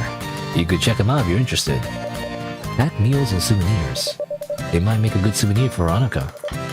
Alright, I'll think about it. You know, you bring them some, I guess, some beef jerky. Here you go. Some beef jerky from the long trek around the mountain. Next time you stop by the stall, you can buy packed meals or a souvenir for Veronica. It might be a good idea to do so if you have the money. However, there might be other things you need to buy for the journey. How you spend your money is up to you. You know, that's a very common phrase in this game, by the way, you know. Like, it's up to you. However you decide is up to you. You come up to the food stall. What should I buy? Okay, so we could buy stuff here. We could buy a souvenir. Buy some packed meals.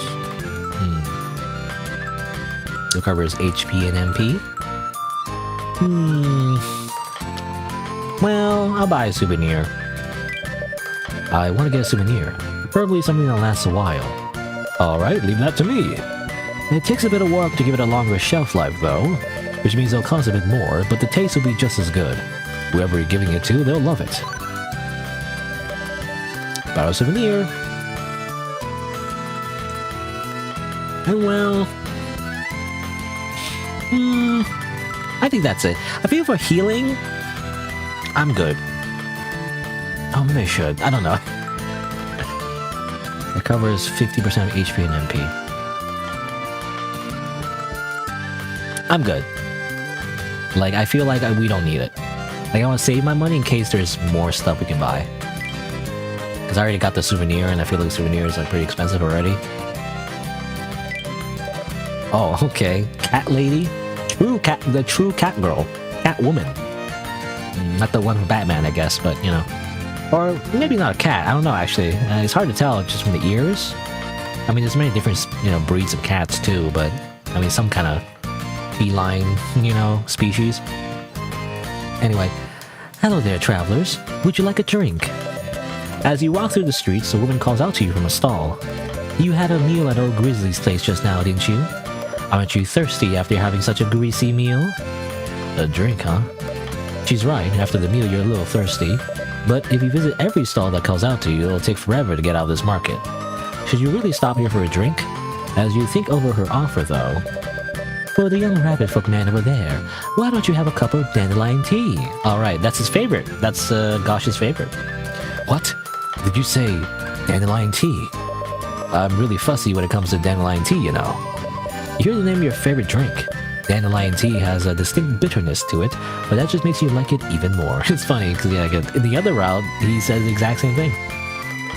Or maybe was it in a different route, or was it in Act 1? I can't remember, actually. I mean, he mentions it to Misha, anyway. The choice to not drink anything and move on disappears completely from your mind. You know, this choice is not up to you, actually. Gosh simply overrides your omniscient ability to control his life, you know, and simply drinks this tea. I use the finest ingredients, don't you worry. With that, she starts brewing the tea with practice, elegant movements. I don't see any problems with how she's making it, at least.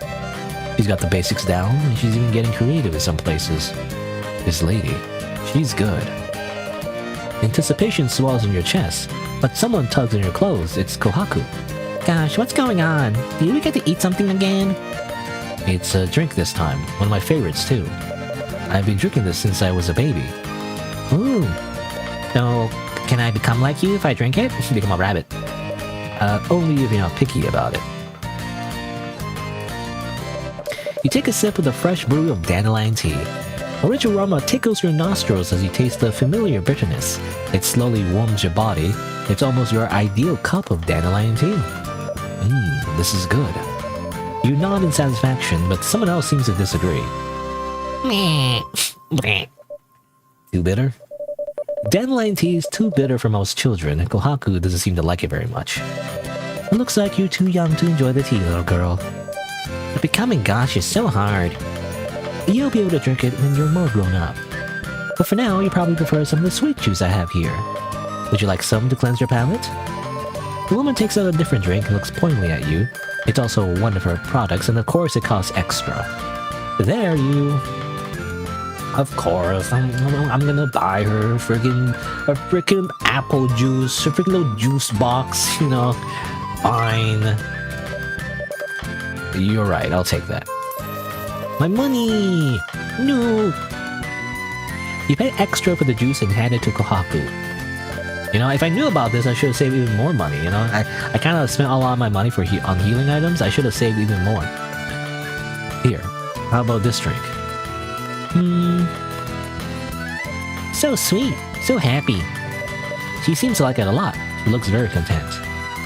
Great. Of course I'll buy the juice box for my adopted dragon daughter, you know? That is how they get you the father slot. You know, it's like, of course they make you care about the freaking little girl, because obviously, I don't know, it's like instinct, I guess.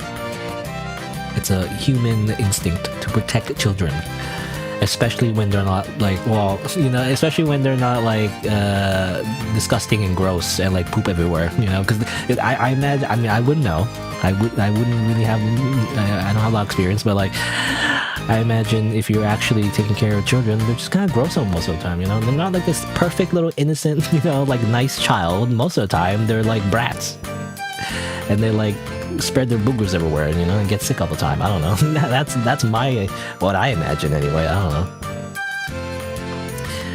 Anyway, oh, that's right. I also sell dandelion tea leaves. It'll warm you right up. Why not buy some for your journey? Next time, you can buy some more. It's up to you what to do. And, I mean, how much should it cost? You buy a serving of tea and heals MP, basically. That's okay. I'm gonna save my money. I want to see what else is available. Open plaza and a burly man. You don't say. I guess some kind of like, you know, carnival fair thing. Okay, fine. Let's see. Well, what's going on? There's so many people.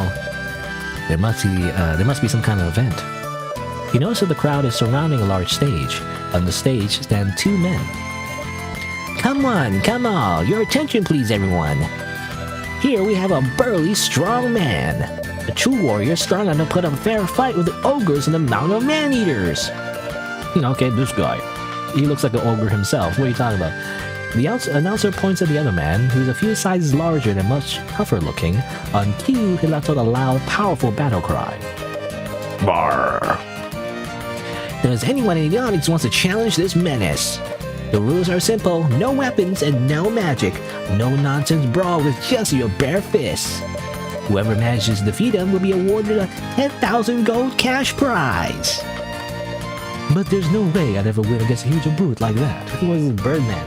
Yeah, again, it's funny how like the you know, I don't know, it's a very typical like word for it. Was it? It's like gender dimorphism, I think.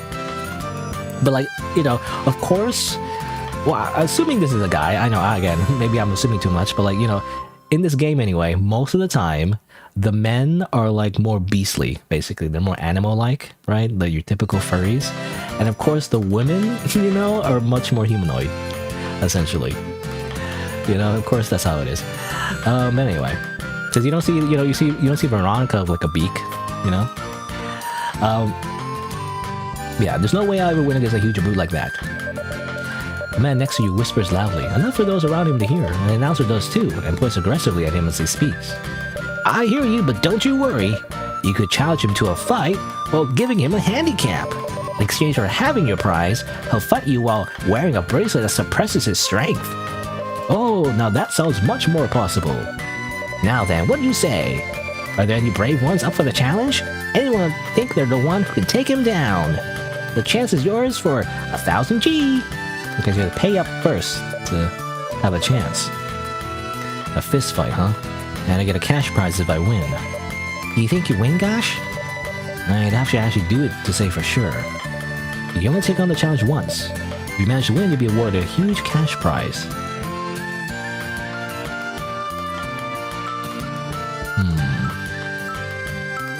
Damage taken is halved. Cracks my knuckles. Let's go. Let's go. Okay, I'll give it a shot. You give your shoulders a good stretch and step on the stage with your head held high. Why, hello there, sir. Looks like you're ready to rumble. What's your name? I'm Gosh. Gosh from Rabinia Village. Well then, everyone, a round of applause for the brave rabbit folk Gosh. The audience applauds you in response, but some people look at you with disapproving frowns. It seems that most of the onlookers don't think a rabbit folk like you has a chance of winning, except for a single young girl. Now then, please give a warrior a second to put on the suppressing bracelet. No, there's no need. Excuse me? He doesn't need to put it on. I don't need a handicap. Come on now. If a rabbit folk like you took a clean hit, it'll kill you. Don't make me repeat myself. He doesn't need to put it on. I'll punch the lights out of the big guy and take out the full cash prize. Let me say that again. I'll punch the lights out of the big guy and take the full cash prize. You know, the audacity of him saying that kind of like made me like stumble on my own words, because I'm like, we're such a giga chat, you know, we're like, no need for a handicap. That's all there is to it, right? Nice and simple, like you said. Your bold words stirs the audience abuzz. You got some nerve underestimating me like that. What do you think you're gonna do with those noodle arms? You'll see. Oh yeah. Well there, don't say anything more, you okay? Before the announcer even signals to start, a large man lunges towards you. If you manage to beat him, the prize money is yours. Oh, I don't know. Your opponent grins without breaking a sweat. He doesn't seem to have taken much damage. Let's do this. Okay, well, can I, like, fight normally, gameplay, or is it gonna be all skill checks? Because it's skill checks, I don't know. Anyway, there you attack it with... Okay, well first... Well, I'm not gonna use technique because, like, that's my weak point, actually, so I'm just gonna fucking fight him. Punch him repeatedly. You unleash a flurry of punches onto your opponent.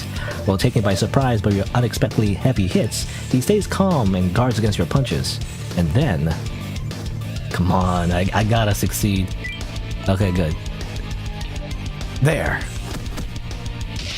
Whoa! Even his seemingly perfect defense starts to waver. After your continuous flurry of punches, seeing this, you seize your fleeting opportunity. And then you deliver a clean hit, 100 damage. Okay, how much HP does he have, though? Oh, you little...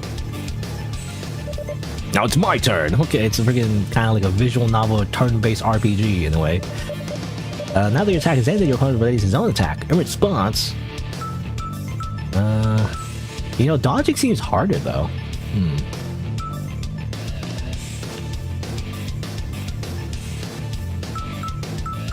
This is easier.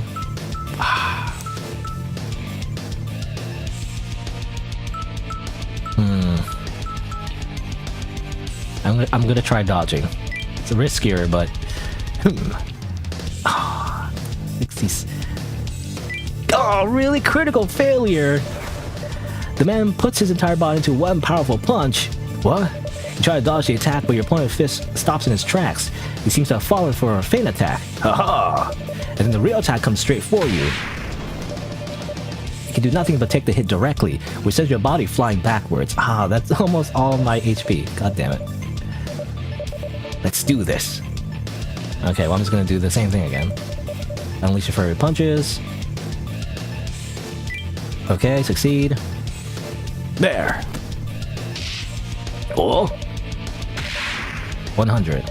Why, you little... Now it's my turn! Well, if I get another critical fail, I'm gonna die. Okay, fine, I'll guard instead. Boom! What do you mean I fail again? Into a powerful punch. Ugh. You try to guard, but the impact's stronger than you expected. You fail to absorb it, and you take damage. Oh my god. What do you mean? This is bullshit. This is fucking bullshit. I'm just gonna attack him again. Critical success, come on. Ah, okay, fine.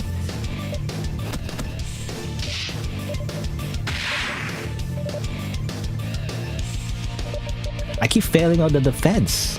It's bullshit.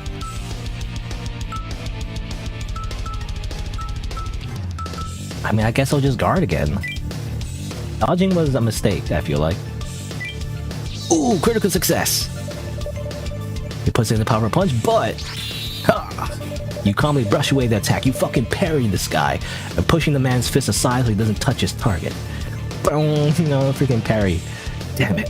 The burly man panics and tries to deliver another blow, but you're fully prepared to use that to your advantage. Boom! 200 damage. Repulse. Critical damage. Your opponent's relaxed grin has faded. Your attacks without damaging him and you realize you're someone to watch out for.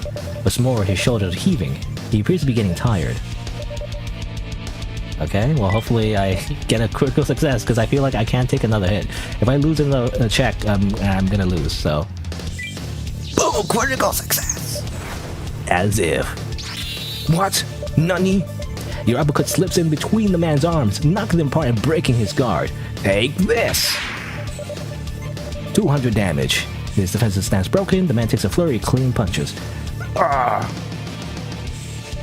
Now it's my turn! Oh. Wait a minute, it's still going. No! Man, I thought it would be enough. I did an uppercut and everything. I can't lose now. I have to guard. If I fail though, I've lost. Okay, well I've lost. God damn it. Ugh. You try to guard and stay down. And you collapse. God damn it. I mean, I'm tempted to just reset, you know. I wonder if I can Alt F4 and just reset, but I'm not gonna do that. I wanna, you know, roll with the punches. It would have been nice if I won. I felt like it was almost possible. God damn it. Oh well. I lose my money too. I used to lose 1,000 gold for nothing. Ugh. Gosh, are you okay? After a while, you come to your senses to see Kohaku's face right up in yours. So I lost. You didn't receive any prize money, and your challenge ended in a loss. Even so, someone comes up to talk to you. Still, yours was probably one of the better attempts. I never thought I'd see a rabbit folk fight quite like that. Who are you? I mean, isn't she the lady from before? A fan. Of you, more specifically. Here's a gift from your fan. Take it. With that, the woman tosses something at you. Oh, gosh, maybe she's different, actually. I mean, I remember the other lady, the tea lady. I think her clothes were a slightly different color. Is it just me? I think she had slightly different clothes. Anyway, she gives me something. Oh, she gave me some money. Yes, pity money. You know, I mean, it covers the cost, I guess. And it's a profit of like 1,000 gold, so I guess that's something. It's a give us some money and some herbs. Can I really have this? Of course. You put on a great show for us. Better luck next time. When you like reset the entire playthrough and do it all over again. I still have a long way to go, huh? Gosh. Are you better at like swooshing of a sword or going boom with magic? Well, at least when compared to just martial arts. But I've learned a lot from the fight. I'll apply what I learn next time I have to fight. XP! You lost the fight, but you learned from your loss. That knowledge could be applied elsewhere. Too bad I couldn't beat the guy, you know, and aura farmed. We simply jobbed, you know, we simply jobbed, and we got some pity points. Oh well. I guess it wasn't complete loss because we still got some money back. Gotta heal though, you know, I don't know. Do we need to heal or? I mean, the healing herbs, I mean, she gave us the healing herbs for a reason, I guess. I don't know if we need to heal. Is it like a trick where you don't actually need to heal? I'm gonna heal anyway. I'm just gonna take the herbs. Oh yeah, some curse XP. Oh, I should have used this before I went to the fight. That maybe would help a little bit? I don't know. Boo-doo-doo-doo. Boo-doo-doo-doo. Actually, this would help a lot, actually. You know what? I didn't have a chance though to like use my curse because we already going through the story, and I forgot all about it because it was right after the boss fight, you know. Skills. All right, become a sword mage, and from that loss, we simply grow and learn. We become a sword mage. We learn how to enchant magic on our sword. What is that actually? I don't know. Enchant Thunder. Enchant your sword with Thunder for 3 turns and raise your strength. Physical attacks do extra heat damage. Okay? And then enchant Ice. And then to raise your intelligence. And then physical attacks do extra cold damage. But why do I want to increase intelligence? You know, because if I'm going to increase, well, if I'm going to enchant my sword of Ice and then use spells, I'm not really using my sword. But I don't know. Maybe do both. Anyway, what's over here? You find your way to a plaza. There are a few people here and there chatting merrily with each other. Wonder if any of them know anything about the mountain of man-eaters. I should ask around. You approach the locals in the plaza. It's the sheep, you know, but like a different sheep. You know, they just have slightly different colors, you know, slightly different reskins. What do you call it? Palette swap, right? Palette swaps. I want to climb the mountain of man-eaters. Do you know anything about the area? I want to know more about the place. The Mountain of Man-Eaters? Are you going around it to go further south? Or not south? Why did I say the opposite? To go further north, rather. No, I need to go to the mountaintop. Oh, well, I wouldn't do that if I were you. Gotten better, but it's really dangerous. There's ogres up there, you know. Ogres. The mountain got its name from the man-eating ogres that live at the top. They absorb the power of their prey and grow stronger with every meal. And apparently the leader of the ogres is the strongest of them all. I heard they wreak havoc over here and almost no one could stop them. But from the way you put it, I'm guessing things are different now. The strongest ogre leader was slain by a sword fighter a few decades ago. Ever since, the ogres rarely ever come down the mountain anymore. But they're still living up there near the top. They're still as strong and dangerous as ever. I see. That doesn't mean the rest of the mountain is safe either. As they're talking with the sheepfolk, another man joins in the conversation. There's a bunch of tourists living halfway up the mountain, too. Tourists? Well, you can probably handle that. You fought tourists many times before, and you won every fight. They shouldn't be much of an obstacle to you now. Oh, are you a fighter? Then you should be even more cautious. The tourists living on the mountain are all skilled sword fighters. You know how they usually tag along stronger races? These guys are different. They're so strong, they don't need anyone else. You know, it's called level scaling. You know, the enemies get harder as you progress through the video game. I mean, what? And I've heard that tourists there only attack merchants as an afterthought. What do you mean? Their actual targets are the guards escorting the merchants. They're a bloodthirsty bunch, always looking for a good fight against a strong opponent. Some say that if you're going through the mountain of man-eaters, it'd be safer not to have anyone guarding you at all. No, that would just leave you wide open to other attackers, so that's not really an option. Uh-huh. Thanks, that was really helpful. Okay. Other markets around here, I should get prepared and ask for more information while I'm at it. Alright. Let's go over here. As you walk down the street, you begin to see different types of stalls. Here, there seems to be a lot of weapons and equipment on sale. Ooh, interesting. Well there, bro. Bro, what a beauty you've got there. A vendor calls out to you, pointing at the sword hanging from your waist. You know, I was gonna say, actually, is this like art? I mean, I don't know actually, but I was gonna say that, you know, the background art, it's just like normal humans, right? So I thought this whole town was just mostly normal humans, but most of the people we've met are actually animal people. So I wonder if the art of this area, is it like, what do you call it? But like public assets or something, like the Unity store or something. I wonder. I'm not sure, because it definitely doesn't match most of the citizens we've been meeting. I mean, all the citizens really. For the big bear, sheep, bird. They don't look like anything at all, like the things that we see in the background there, But anyway, a vendor calls out to you, pointing at the sword hanging from your waist. Are you a sword fighter? Yeah. Then I got something for you. Top quality, I promise. With that, he shows you a sword, but it doesn't seem to be made from metal. What's this? It's a sword made from the claws of man-eating ogres. They have real sharp claws, but that's not all. The ogres are said to be able to control lightning, and the traces of that power are still left in their claws. And so whoever gets cut by this baby gets a nice shock, slowing them down. Oh, that's impressive. I know, right? You don't see this kind of thing every day. And now it can be yours for the low, low price of 5,000 G. What do you say? Other than the swords, I also have a ring that can boost your abilities. That's a real steal too. Assassin's ring. Let's see, that's okay. Ogre claw.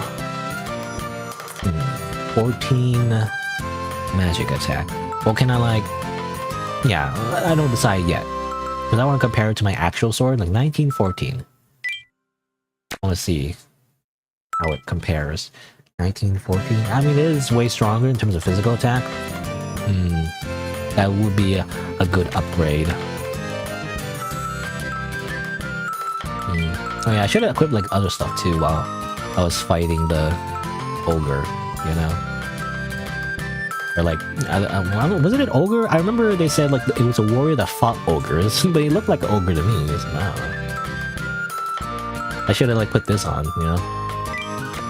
Oh wow. So many things I could have done before the fight that would have helped my chances, but oh wow. I'll live with it, you know. Part of the charm for this kind of game, you know, games that are like where choices matter, and it's like CRPG-esque, you know.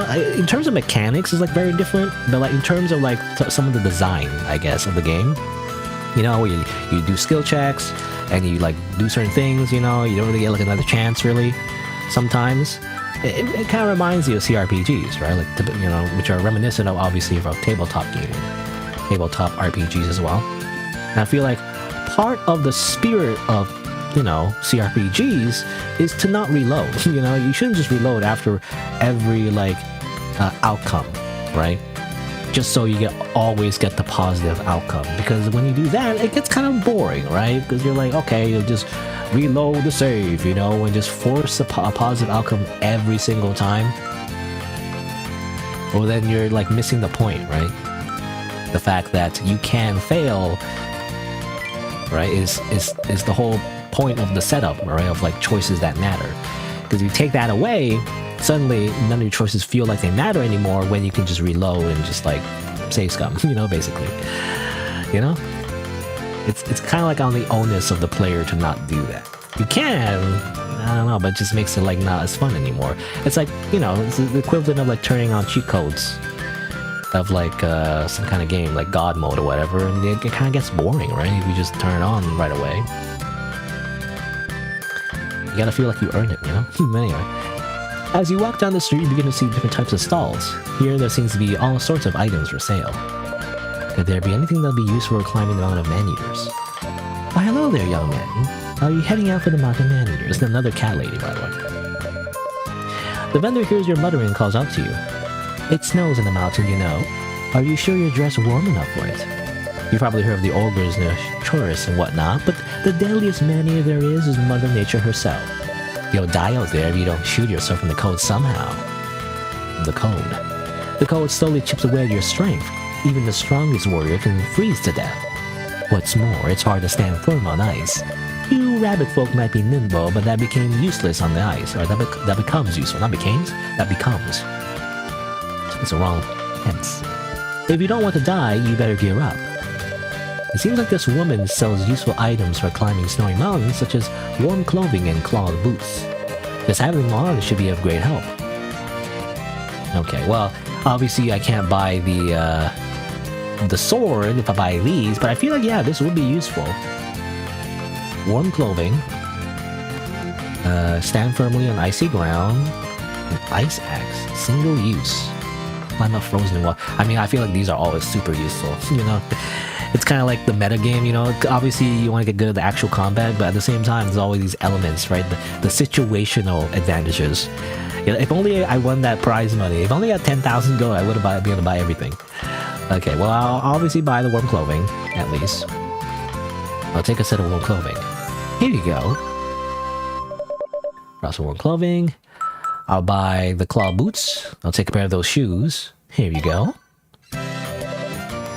And I'll buy the ice axe. I should probably get this. I'll buy the other one too, just in case. Here we go. That's everything. Alright, I've got around the whole place. You've taken all the information you could from the city, and you should probably go back to the inn and get some rest. You turned to Kohaku to tell her. Oh? But she isn't there. You thought she was right behind you, but now she's nowhere to be found. Oh no. You must have lost her somewhere along the way. It's not easy to find a child in a large crowd. Kohaku, where are you? Kohaku! You shout her name, but you don't get a response. Kohaku is a fledgling dragon being hunted for her power. If she gets caught here, you'll be in big trouble.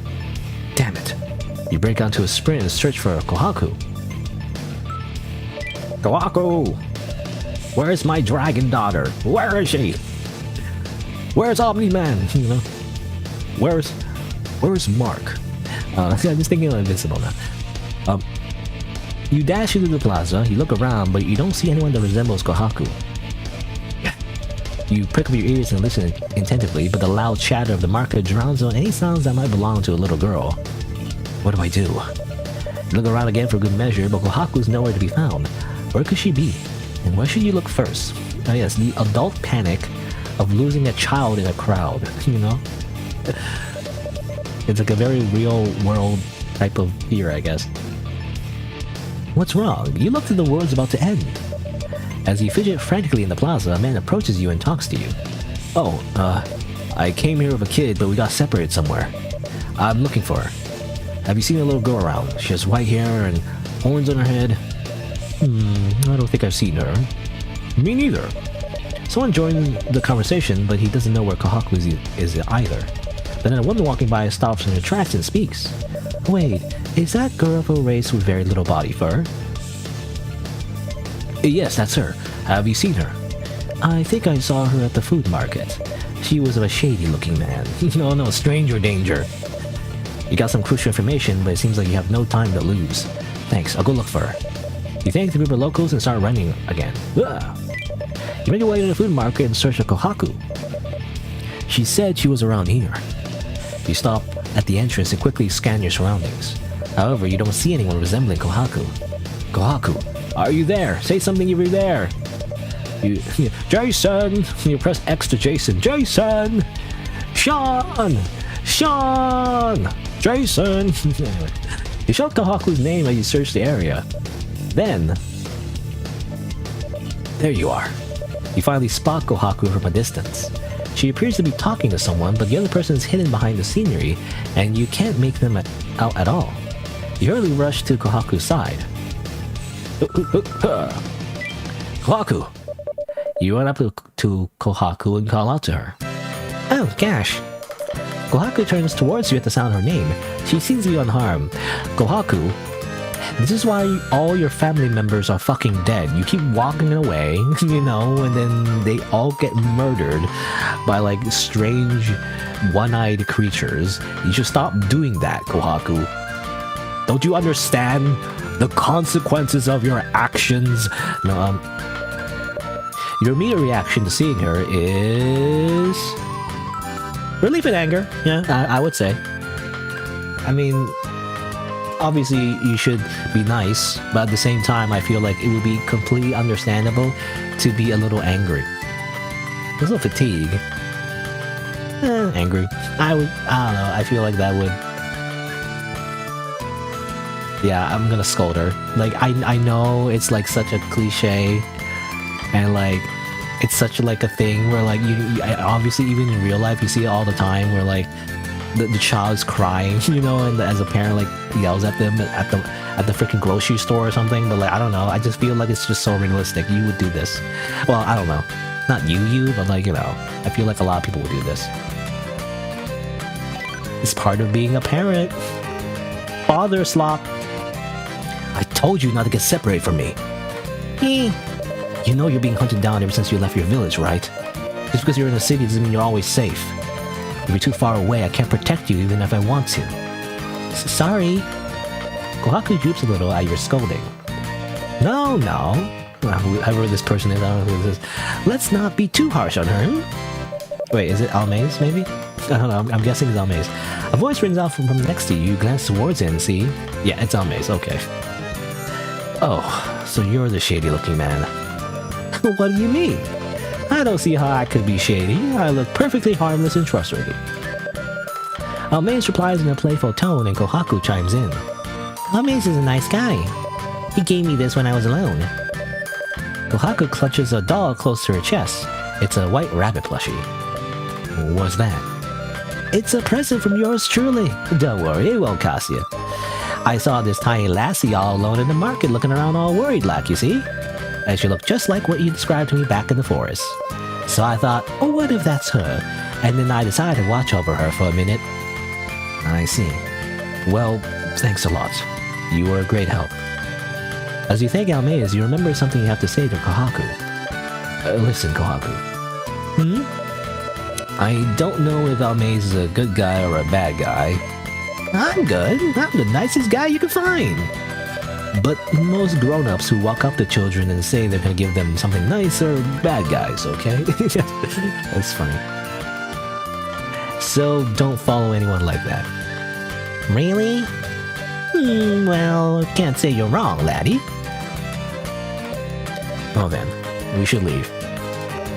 Having fun, Kohaku, you say goodbye to Almaze. See you again, Almaze. Kohaku waves her hand a little at Almaze, who beams and waves back at her. Oh, that's right. I'll be setting up shop here today, too. If you need anything, make sure to stop right by. Oh, sure. I'll see what you have.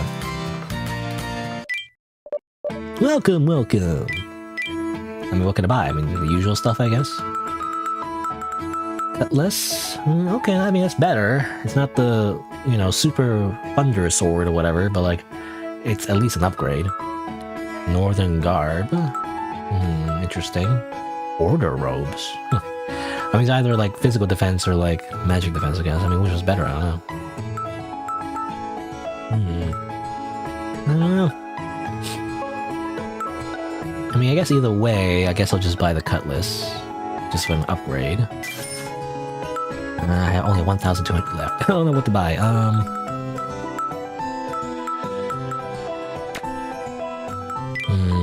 I guess I could sell. You know what? I could sell. Alright, I could sell stuff. And you know what? I guess I'll sell these because I don't know. I feel like I don't know if there's gonna be use for them, but I'm gonna sell them. That's why I could sell the souvenir. You know what? I don't know if I should save these weapons and these armor. I read somewhere, probably like a review or something of the game. They're like, oh, you should keep the weapons, you should keep the things. But like, I don't think it matters.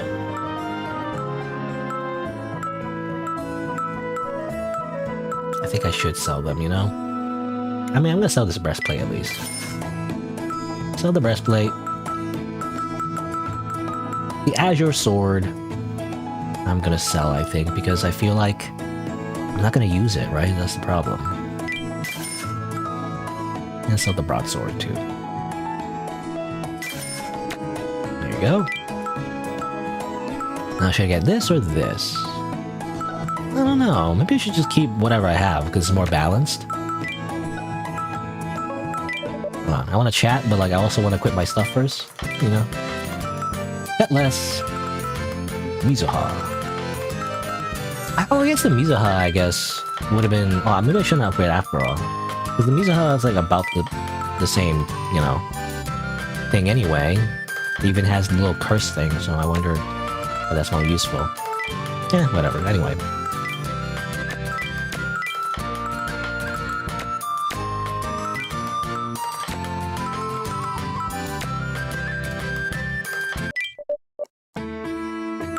Chat. Do you like kids? What a weird thing to say. Anyway. By the way, when Almaze talked to Kohaku, he leaned down to be at a high level, and he appears to have a lot of experience with talking to children. Moreover, he and Kohaku have nothing to do with each other, so he could have left her alone. And even if he decided to help her, he didn't need to give her a free plushie, too. Do you like kids, Almaze? Are you a Discord moderator? No, you seem to have plenty of experience. I love kids. I don't know. Kind of a thing that could, like... I was gonna say, like, a thing that could be taken out of context. Especially in this... especially in the year 2026, I don't know. Whenever I visit a village for the first time, the first ones to approach me are the curious kids. And if you capture the hearts of the kids, the adults become less aware of you too. Huh, really? That aside though, kids are just cute, simple as that. Besides, they're the ones who lead the next generation. I think they're more important than my crusty old life. Okay. Obviously, it's just wholesome. There's nothing weird about that at all. I don't know. I can't help but think the worst. I don't know. It's because of social media. Social media has rotted my brain, I feel like. About the mountains of man-eaters. You know, I want to say Mound of Madness, actually. Is that something else? Is that something? I don't know. Is that from something like a video game or something? I don't know. Anyway, I want to go to the Mound of Man-Eaters. Do you know anything about the place? Oh, that mountain. I've actually climbed it myself once. It was oh so cold up there near the mountaintop. I was told to shield myself from the cold by another merchant here, actually. Aye, that'd be a good idea. What else? Right. You should take care not to listen to the monsters who live there. Monsters that speak only do so for the sake of hunting, you see. Even if they say something that makes you feel sorry for them, they might still attack you if you get too close. Do they go chomp? Aye, they do indeed go chomp chomp. Interesting. So if anyone like tries to be a pacifist, don't listen to them and freaking kill them, I guess? I don't know. Show no mercy, basically, is what I'm hearing. No mercy. Kill everyone. Die, die, die. Okay, so I sold a bit of my items, so that means I can probably go back and maybe get some more of these little packed lunches. Packed meals. 800 gold, you know what? I'll take it. 3 packed meals, please. Aroma specialty. Thanks, coming right up. Oh, you can buy more if you want to. Huh. I'll just have that. And the tea, I don't know, the tea is for MP, but like, I'm not sure if I really need it. Maybe.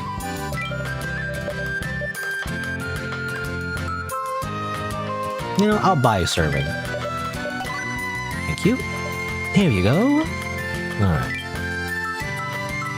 Actually, again, her like...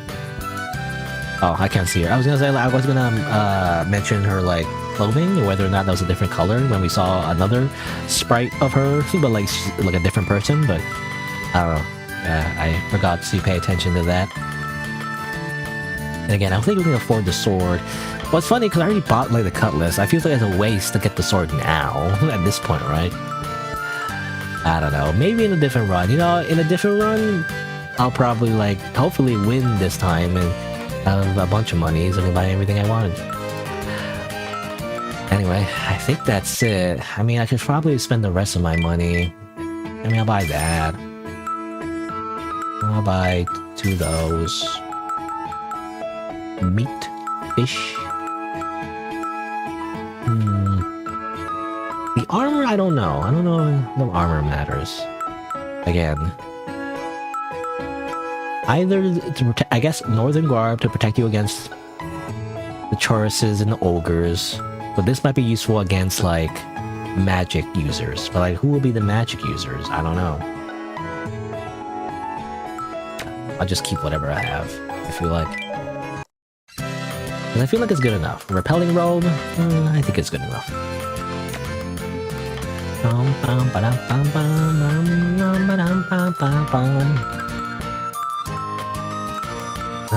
Just thinking anything else I want to do. I got those, right, I got those clothes. I guess the clothes, because I thought it was good armor, but actually it's just, yeah, it's just an item that you have. Warm clothing for cold climates.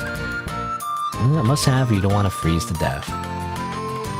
Axe, strong enough to pierce thick, hard ice. It's fine, you only use it once. Souvenir box, filled with quorum specialty, and other goodies you bought for Veronica. Hopefully she likes it. Shoes with claws. Slipping in the middle of a battle could cost you your life. A must-have if you want to survive fights in the mountain. I feel like, yeah, all the little items for this definitely is probably very important. Otherwise, you get a lot of debuffs, you know? I mean, the only other thing I can get is the ring, I guess. But the ring doesn't seem that useful. I mean, it gives you a lot of speed and technique. But I feel like it's more useful if you were doing like a... not like a mage, like sword mage build, you know? Be more useful if you either like a curse blade or like the other one, the sword thing. What's it called? Sword fighter, I want to say. Sword master, rather. Yeah, sword master. Basically, anything to do with the samurai class. But we're not doing that this run actually, so that's not important. I guess that's it. Should I get another? Nah. Okay. You know what? 3 more, please. They're really delicious, so I'll buy 6 of them. Okay, now we leave. I'll keep 2,000 gold just in case. I don't know. Because I feel like eventually we'll meet Almaze again on the mountain, if I had to guess. Probably buy stuff from him. You return to the inn. Should I get ready for tomorrow and get some rest now? Okay? Yeah, that's it. This is it. Time to rest up. Let's go back to the inn, Kohaku. Is shopping time over already? Yeah, we'll have to do a lot of walking tomorrow, you know? So we should get enough rest today. Okay.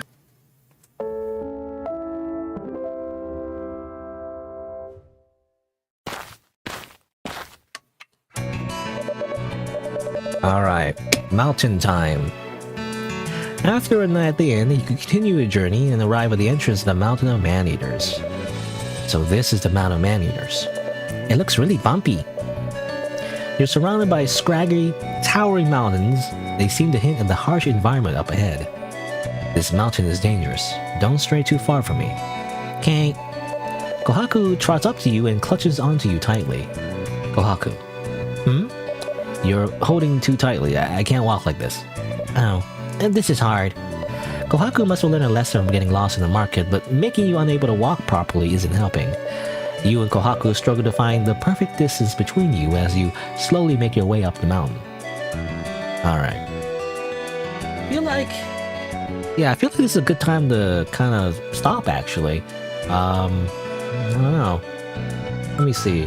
Let me just save and quit real quick. Because I feel like saving this for next time makes sense, right? We're starting a new area, we're in the mountains. I feel like starting off next time I play this, you know, in the mountains and in a whole new area probably makes sense. I kind of want to check wasn't there like a thing? Is it credits? It's not credits. I don't know. To be honest, I kind of like wanted to check that gallery, you know, at the end of the game. Oh, does it work if I do this? You know, or does it just kind of like show me where I last saved from before?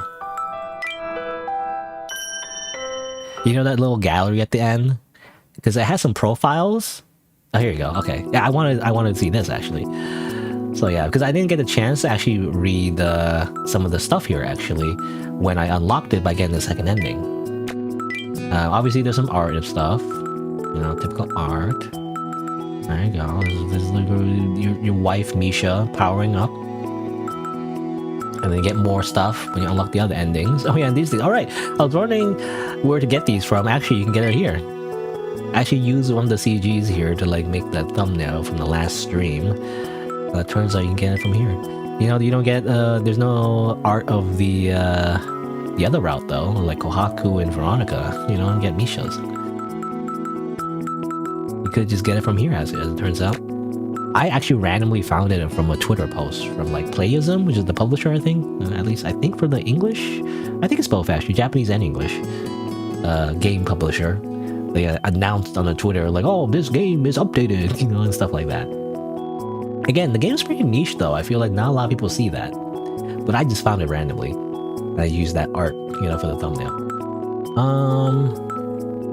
Behind the scenes and stuff like that. Oh, interesting. So, just thank you for playing. I think I read that one already, but this one is unlock condition after 2 endings. I'll talk about what comes next. Okay, let's check it out real quick.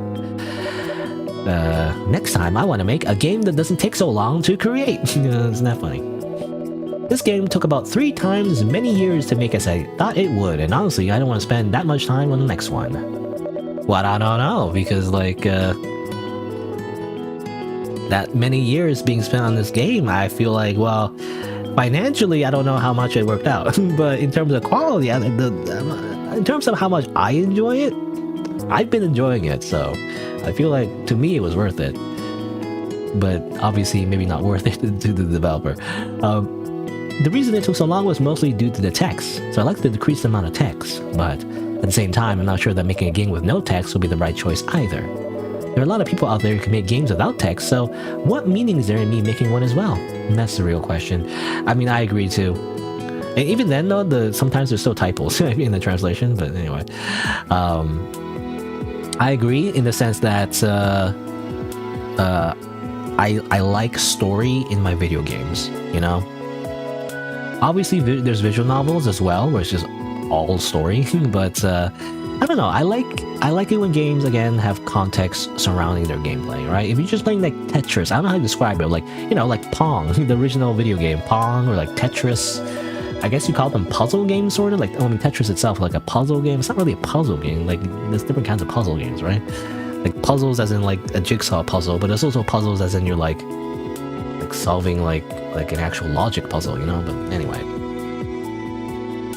But games without any kind of context for their gameplay, I don't like as much, you know? Like, I mean, sports games, basically, like FIFA, whatever, I don't know, football, basketball, NBA games, NBA Jam, or whatever, right?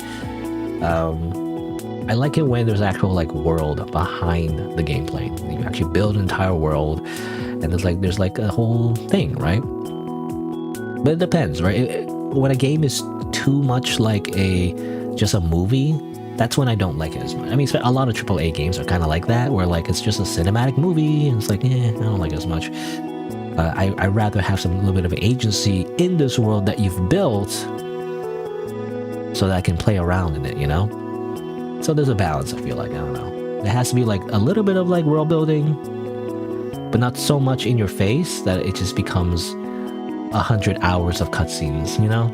I don't know. But that's why I prefer like text-based games where I get to read it myself. At least I'm more engaged that way, you know, instead of like watching like a cutscene. Anyway, but the developer says, I like to continue creating games where the scenario and the gameplay blend together well to make something interesting. I agree. See it right there. See, I agree. That's totally the type of game that I love, and it's exactly this game. So at this point in time, I only have a few candidates for what kind of game it will be, but whatever it turns out for me, whatever it turns out to be for me, just like this game, I want to play more games like this, but they don't exist. Well then, I guess I have no choice but to make it myself.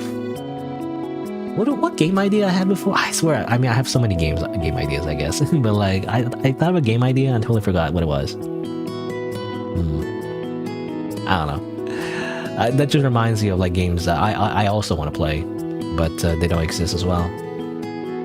It can't just be like a copy, right, of something that already exists. It needs to be something a little bit different. But I swear, there was a game that I really wanted to play, but then I think when I was going on a tangent about like sandbox games, right, and how like most sandbox games just feel a little bit too fake, you know?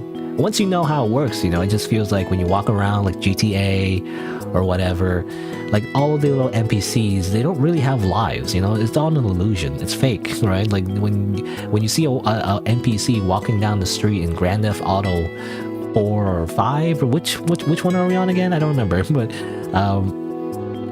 they're just randomly generated, right? Like there's no context for them walking down the street. They don't have a life. They don't have a job. They just are a random like puppet walking around with like clothes randomly generated on them, right? And a random model and some like, you know, voice lines connected to them. If you punch them in the face, they're like, what the heck, you know? But that's it, you know? What I really want is like a true like simulator where NPCs actually have a schedule, you know, they actually have lives, and when you like interact with them, you know, it actually like it's more impactful, I guess. I mean, there's kind of games like that, you know. I mean, a lot of them are comfy games. They're like, you know, like Stardew Valley, you know, The Sims, you know. I guess The Sims, you could do some crazy shit, sort of, but I don't know. There's games like that, but like, it's not exactly what I want. I want that, but also still a little bit more like a typical like a video game, you know, where you're like fighting things, I guess. I don't know. Again, Oblivion has that. Oblivion has the Radiant AI I mentioned before, which is sort of like that.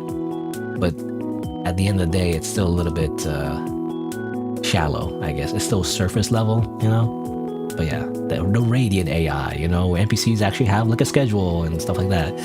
But at the end of the day, the NPCs just go up to each other and like, hello. And then the other one's like, greetings. Have you heard of the mud crabs? Yes, the mud crabs.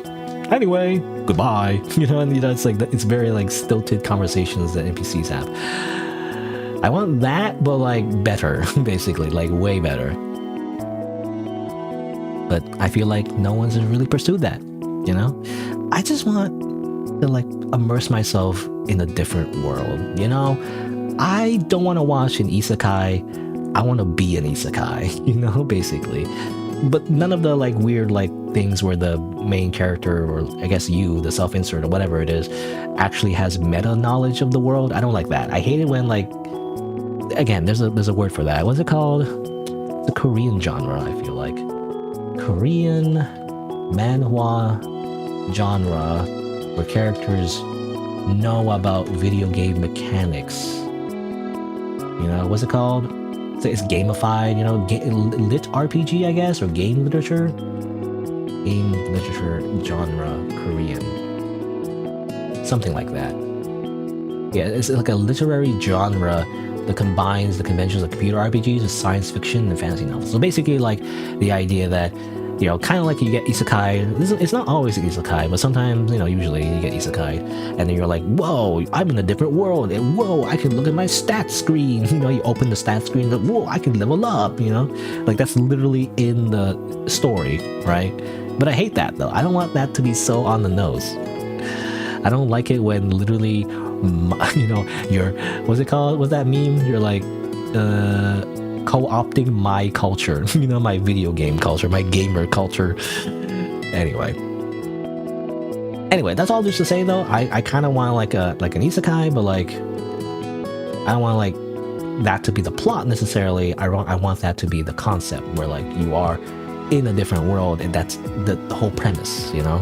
Not that it's like about that, I guess, but rather it is that, you know? Anyway.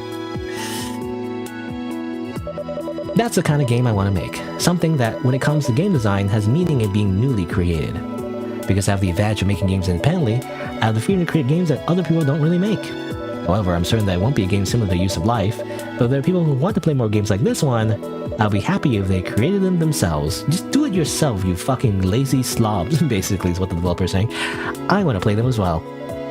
By the way, to be quite honest, the number of characters and illustrations in the next game will depend on how well this game sells. It's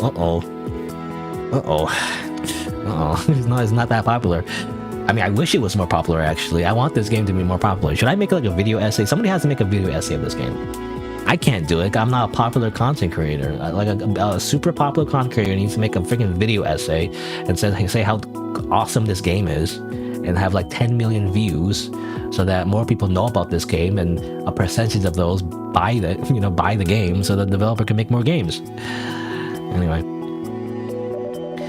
So if you played this game and would like to play the next game as well, I'd be very grateful if you could recommend this game to other people, write a review, or talk about the game on social media. Well, I'm streaming the game right now, so I don't know. That's the best I can do. I don't know. Anyway, well, there you go. I mean, I haven't finished it. I mean, obviously didn't get the other endings yet, but like, this game is really good, actually. It's really good. The only thing would be obviously the typos and translation, you know? Not the worst, because it's at least a step up from machine translation, freaking ChatGPT AI translation, but, you know, you still notice it here and there. Anyway, what I kind of want to see is like this, actually. So this little character profile thing, you actually see slightly different descriptions based on the endings they get, right? So obviously in these endings you don't get it, but like, you know, ending 1, that's like yada yada yada, carries out his revenge, the fleeting yet blindly bright life of a hero. And ending 2 is the ending where God seeks out the most normal happiness by forming a happy family and dying of old age. You know, I don't know, very traditional. Although a happy one, I don't think this ending is perfect. The dragon is still out there wreaking havoc, and in a way, Gosh's influence on the world is the weakest here. The children's parents are left vague on purpose. I'll leave the rest to your imagination, including Gosh and Misha's relationship. What do you mean? You know, don't they just... Aren't they just together the whole time? Rabbit folk. Okay, so yada. I think I read this before. I don't know if I did. But yeah, I think I read it. Yeah, she adopted a child of another race. So this is ending 1. But ending 2, she's like happy, you know. Among the 3 heroines, I guess Veronica and Kohaku, those are the other ones.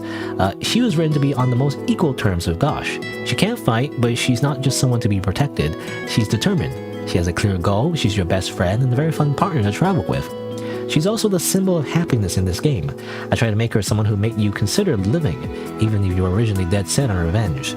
Sometimes, or rather someone you could imagine being happy with. A wife and a best friend. I guess, waifu. Frickin' waifu. Wait a minute, interesting. She has another note, only in ending 3. Not ending 4 though, she has nothing to do with ending 4 however. Obviously, gotta unlock these, Kohaku and Veronica. Amaze, the elusive man. Not much more to say about him. You got my review on the Wing Ladies routes. Okay, so nothing about him. Vorf. Obviously, more about him in the second ending. In a way, Gosh ruined Vorf's life more than anyone else's. Their personalities mesh well, so in a peaceful world, they could be best friends, of course. But toxic yaoi though. But in this one, Gosh tore his pride to shreds. Became a Deathwalker in search of more power, in contrast to Gosh who gave up power in order to live. In a war where he won against Gosh, he howled in joy for 3 days straight, but having nothing to live for, he soon became an empty husk. Wandered once more and eventually turned to dust somewhere no one would notice. You know, yeah. I mean, similar to when Gosh took revenge on the dragon, you know, it's just there's nothing else left for him. Interesting that he also exists in the other endings, so that implies that we'll see him maybe. Zine, whatever. Again, interesting that we see him in ending 3 and 4 here, so we might get back to him later. But this one seems like, yeah, we only know Dragon's the Master of Energy. Yeah, I think I read this already, so this is only like after you fight him in ending 1. I guess he's not important in ending 2 though. You know, he doesn't exist. Ending 3 and 4 though apparently exists. Leon, Sue, nothing about him. And interesting, what's this one? I don't know. Looks like Veronica, but slightly different, so who knows what that is. Anyway, Misha! Yeah.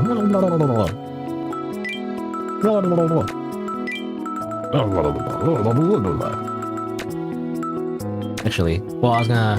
Because this one, yeah, you can see his, like, other form here. The change? Oh, I mean, this is the same, I think. I was thinking, like, they would change depending on the, on which page you're on, but it looks the same. I mean, obviously, this one's different, right? Yeah, this is, like, his big arm mode. And this is when he cuts off his arm. Well, maybe he doesn't cut off his arm. Maybe you just don't see his arm. Big arm mode. What was he doing with that arm? He's a freaking Charger from Left 4 Dead, you know? Big Dragon. Big Dragon. Human Dragon. And then Big Dragon again. Oh, anyway, there you go.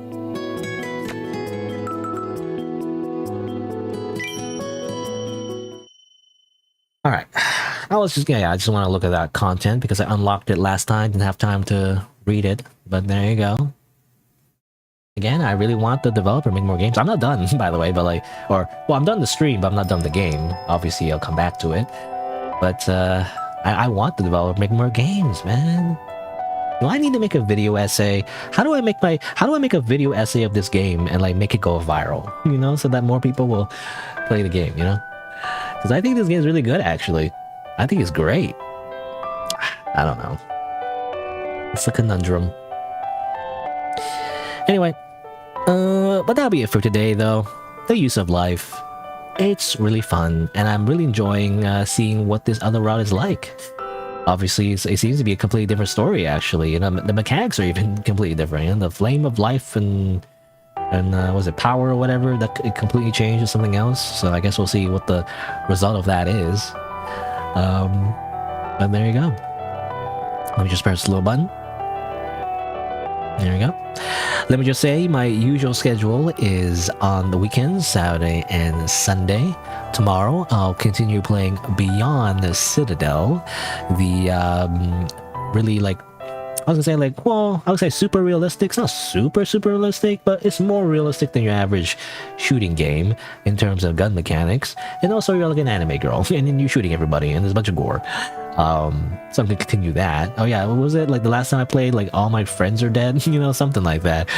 That'll probably be the stream title, you know, all my friends are dead, you know. But yeah, that'll be it for tomorrow. And obviously I'll come back to this game next week as well.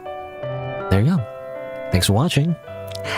Until next time, I'll see you then.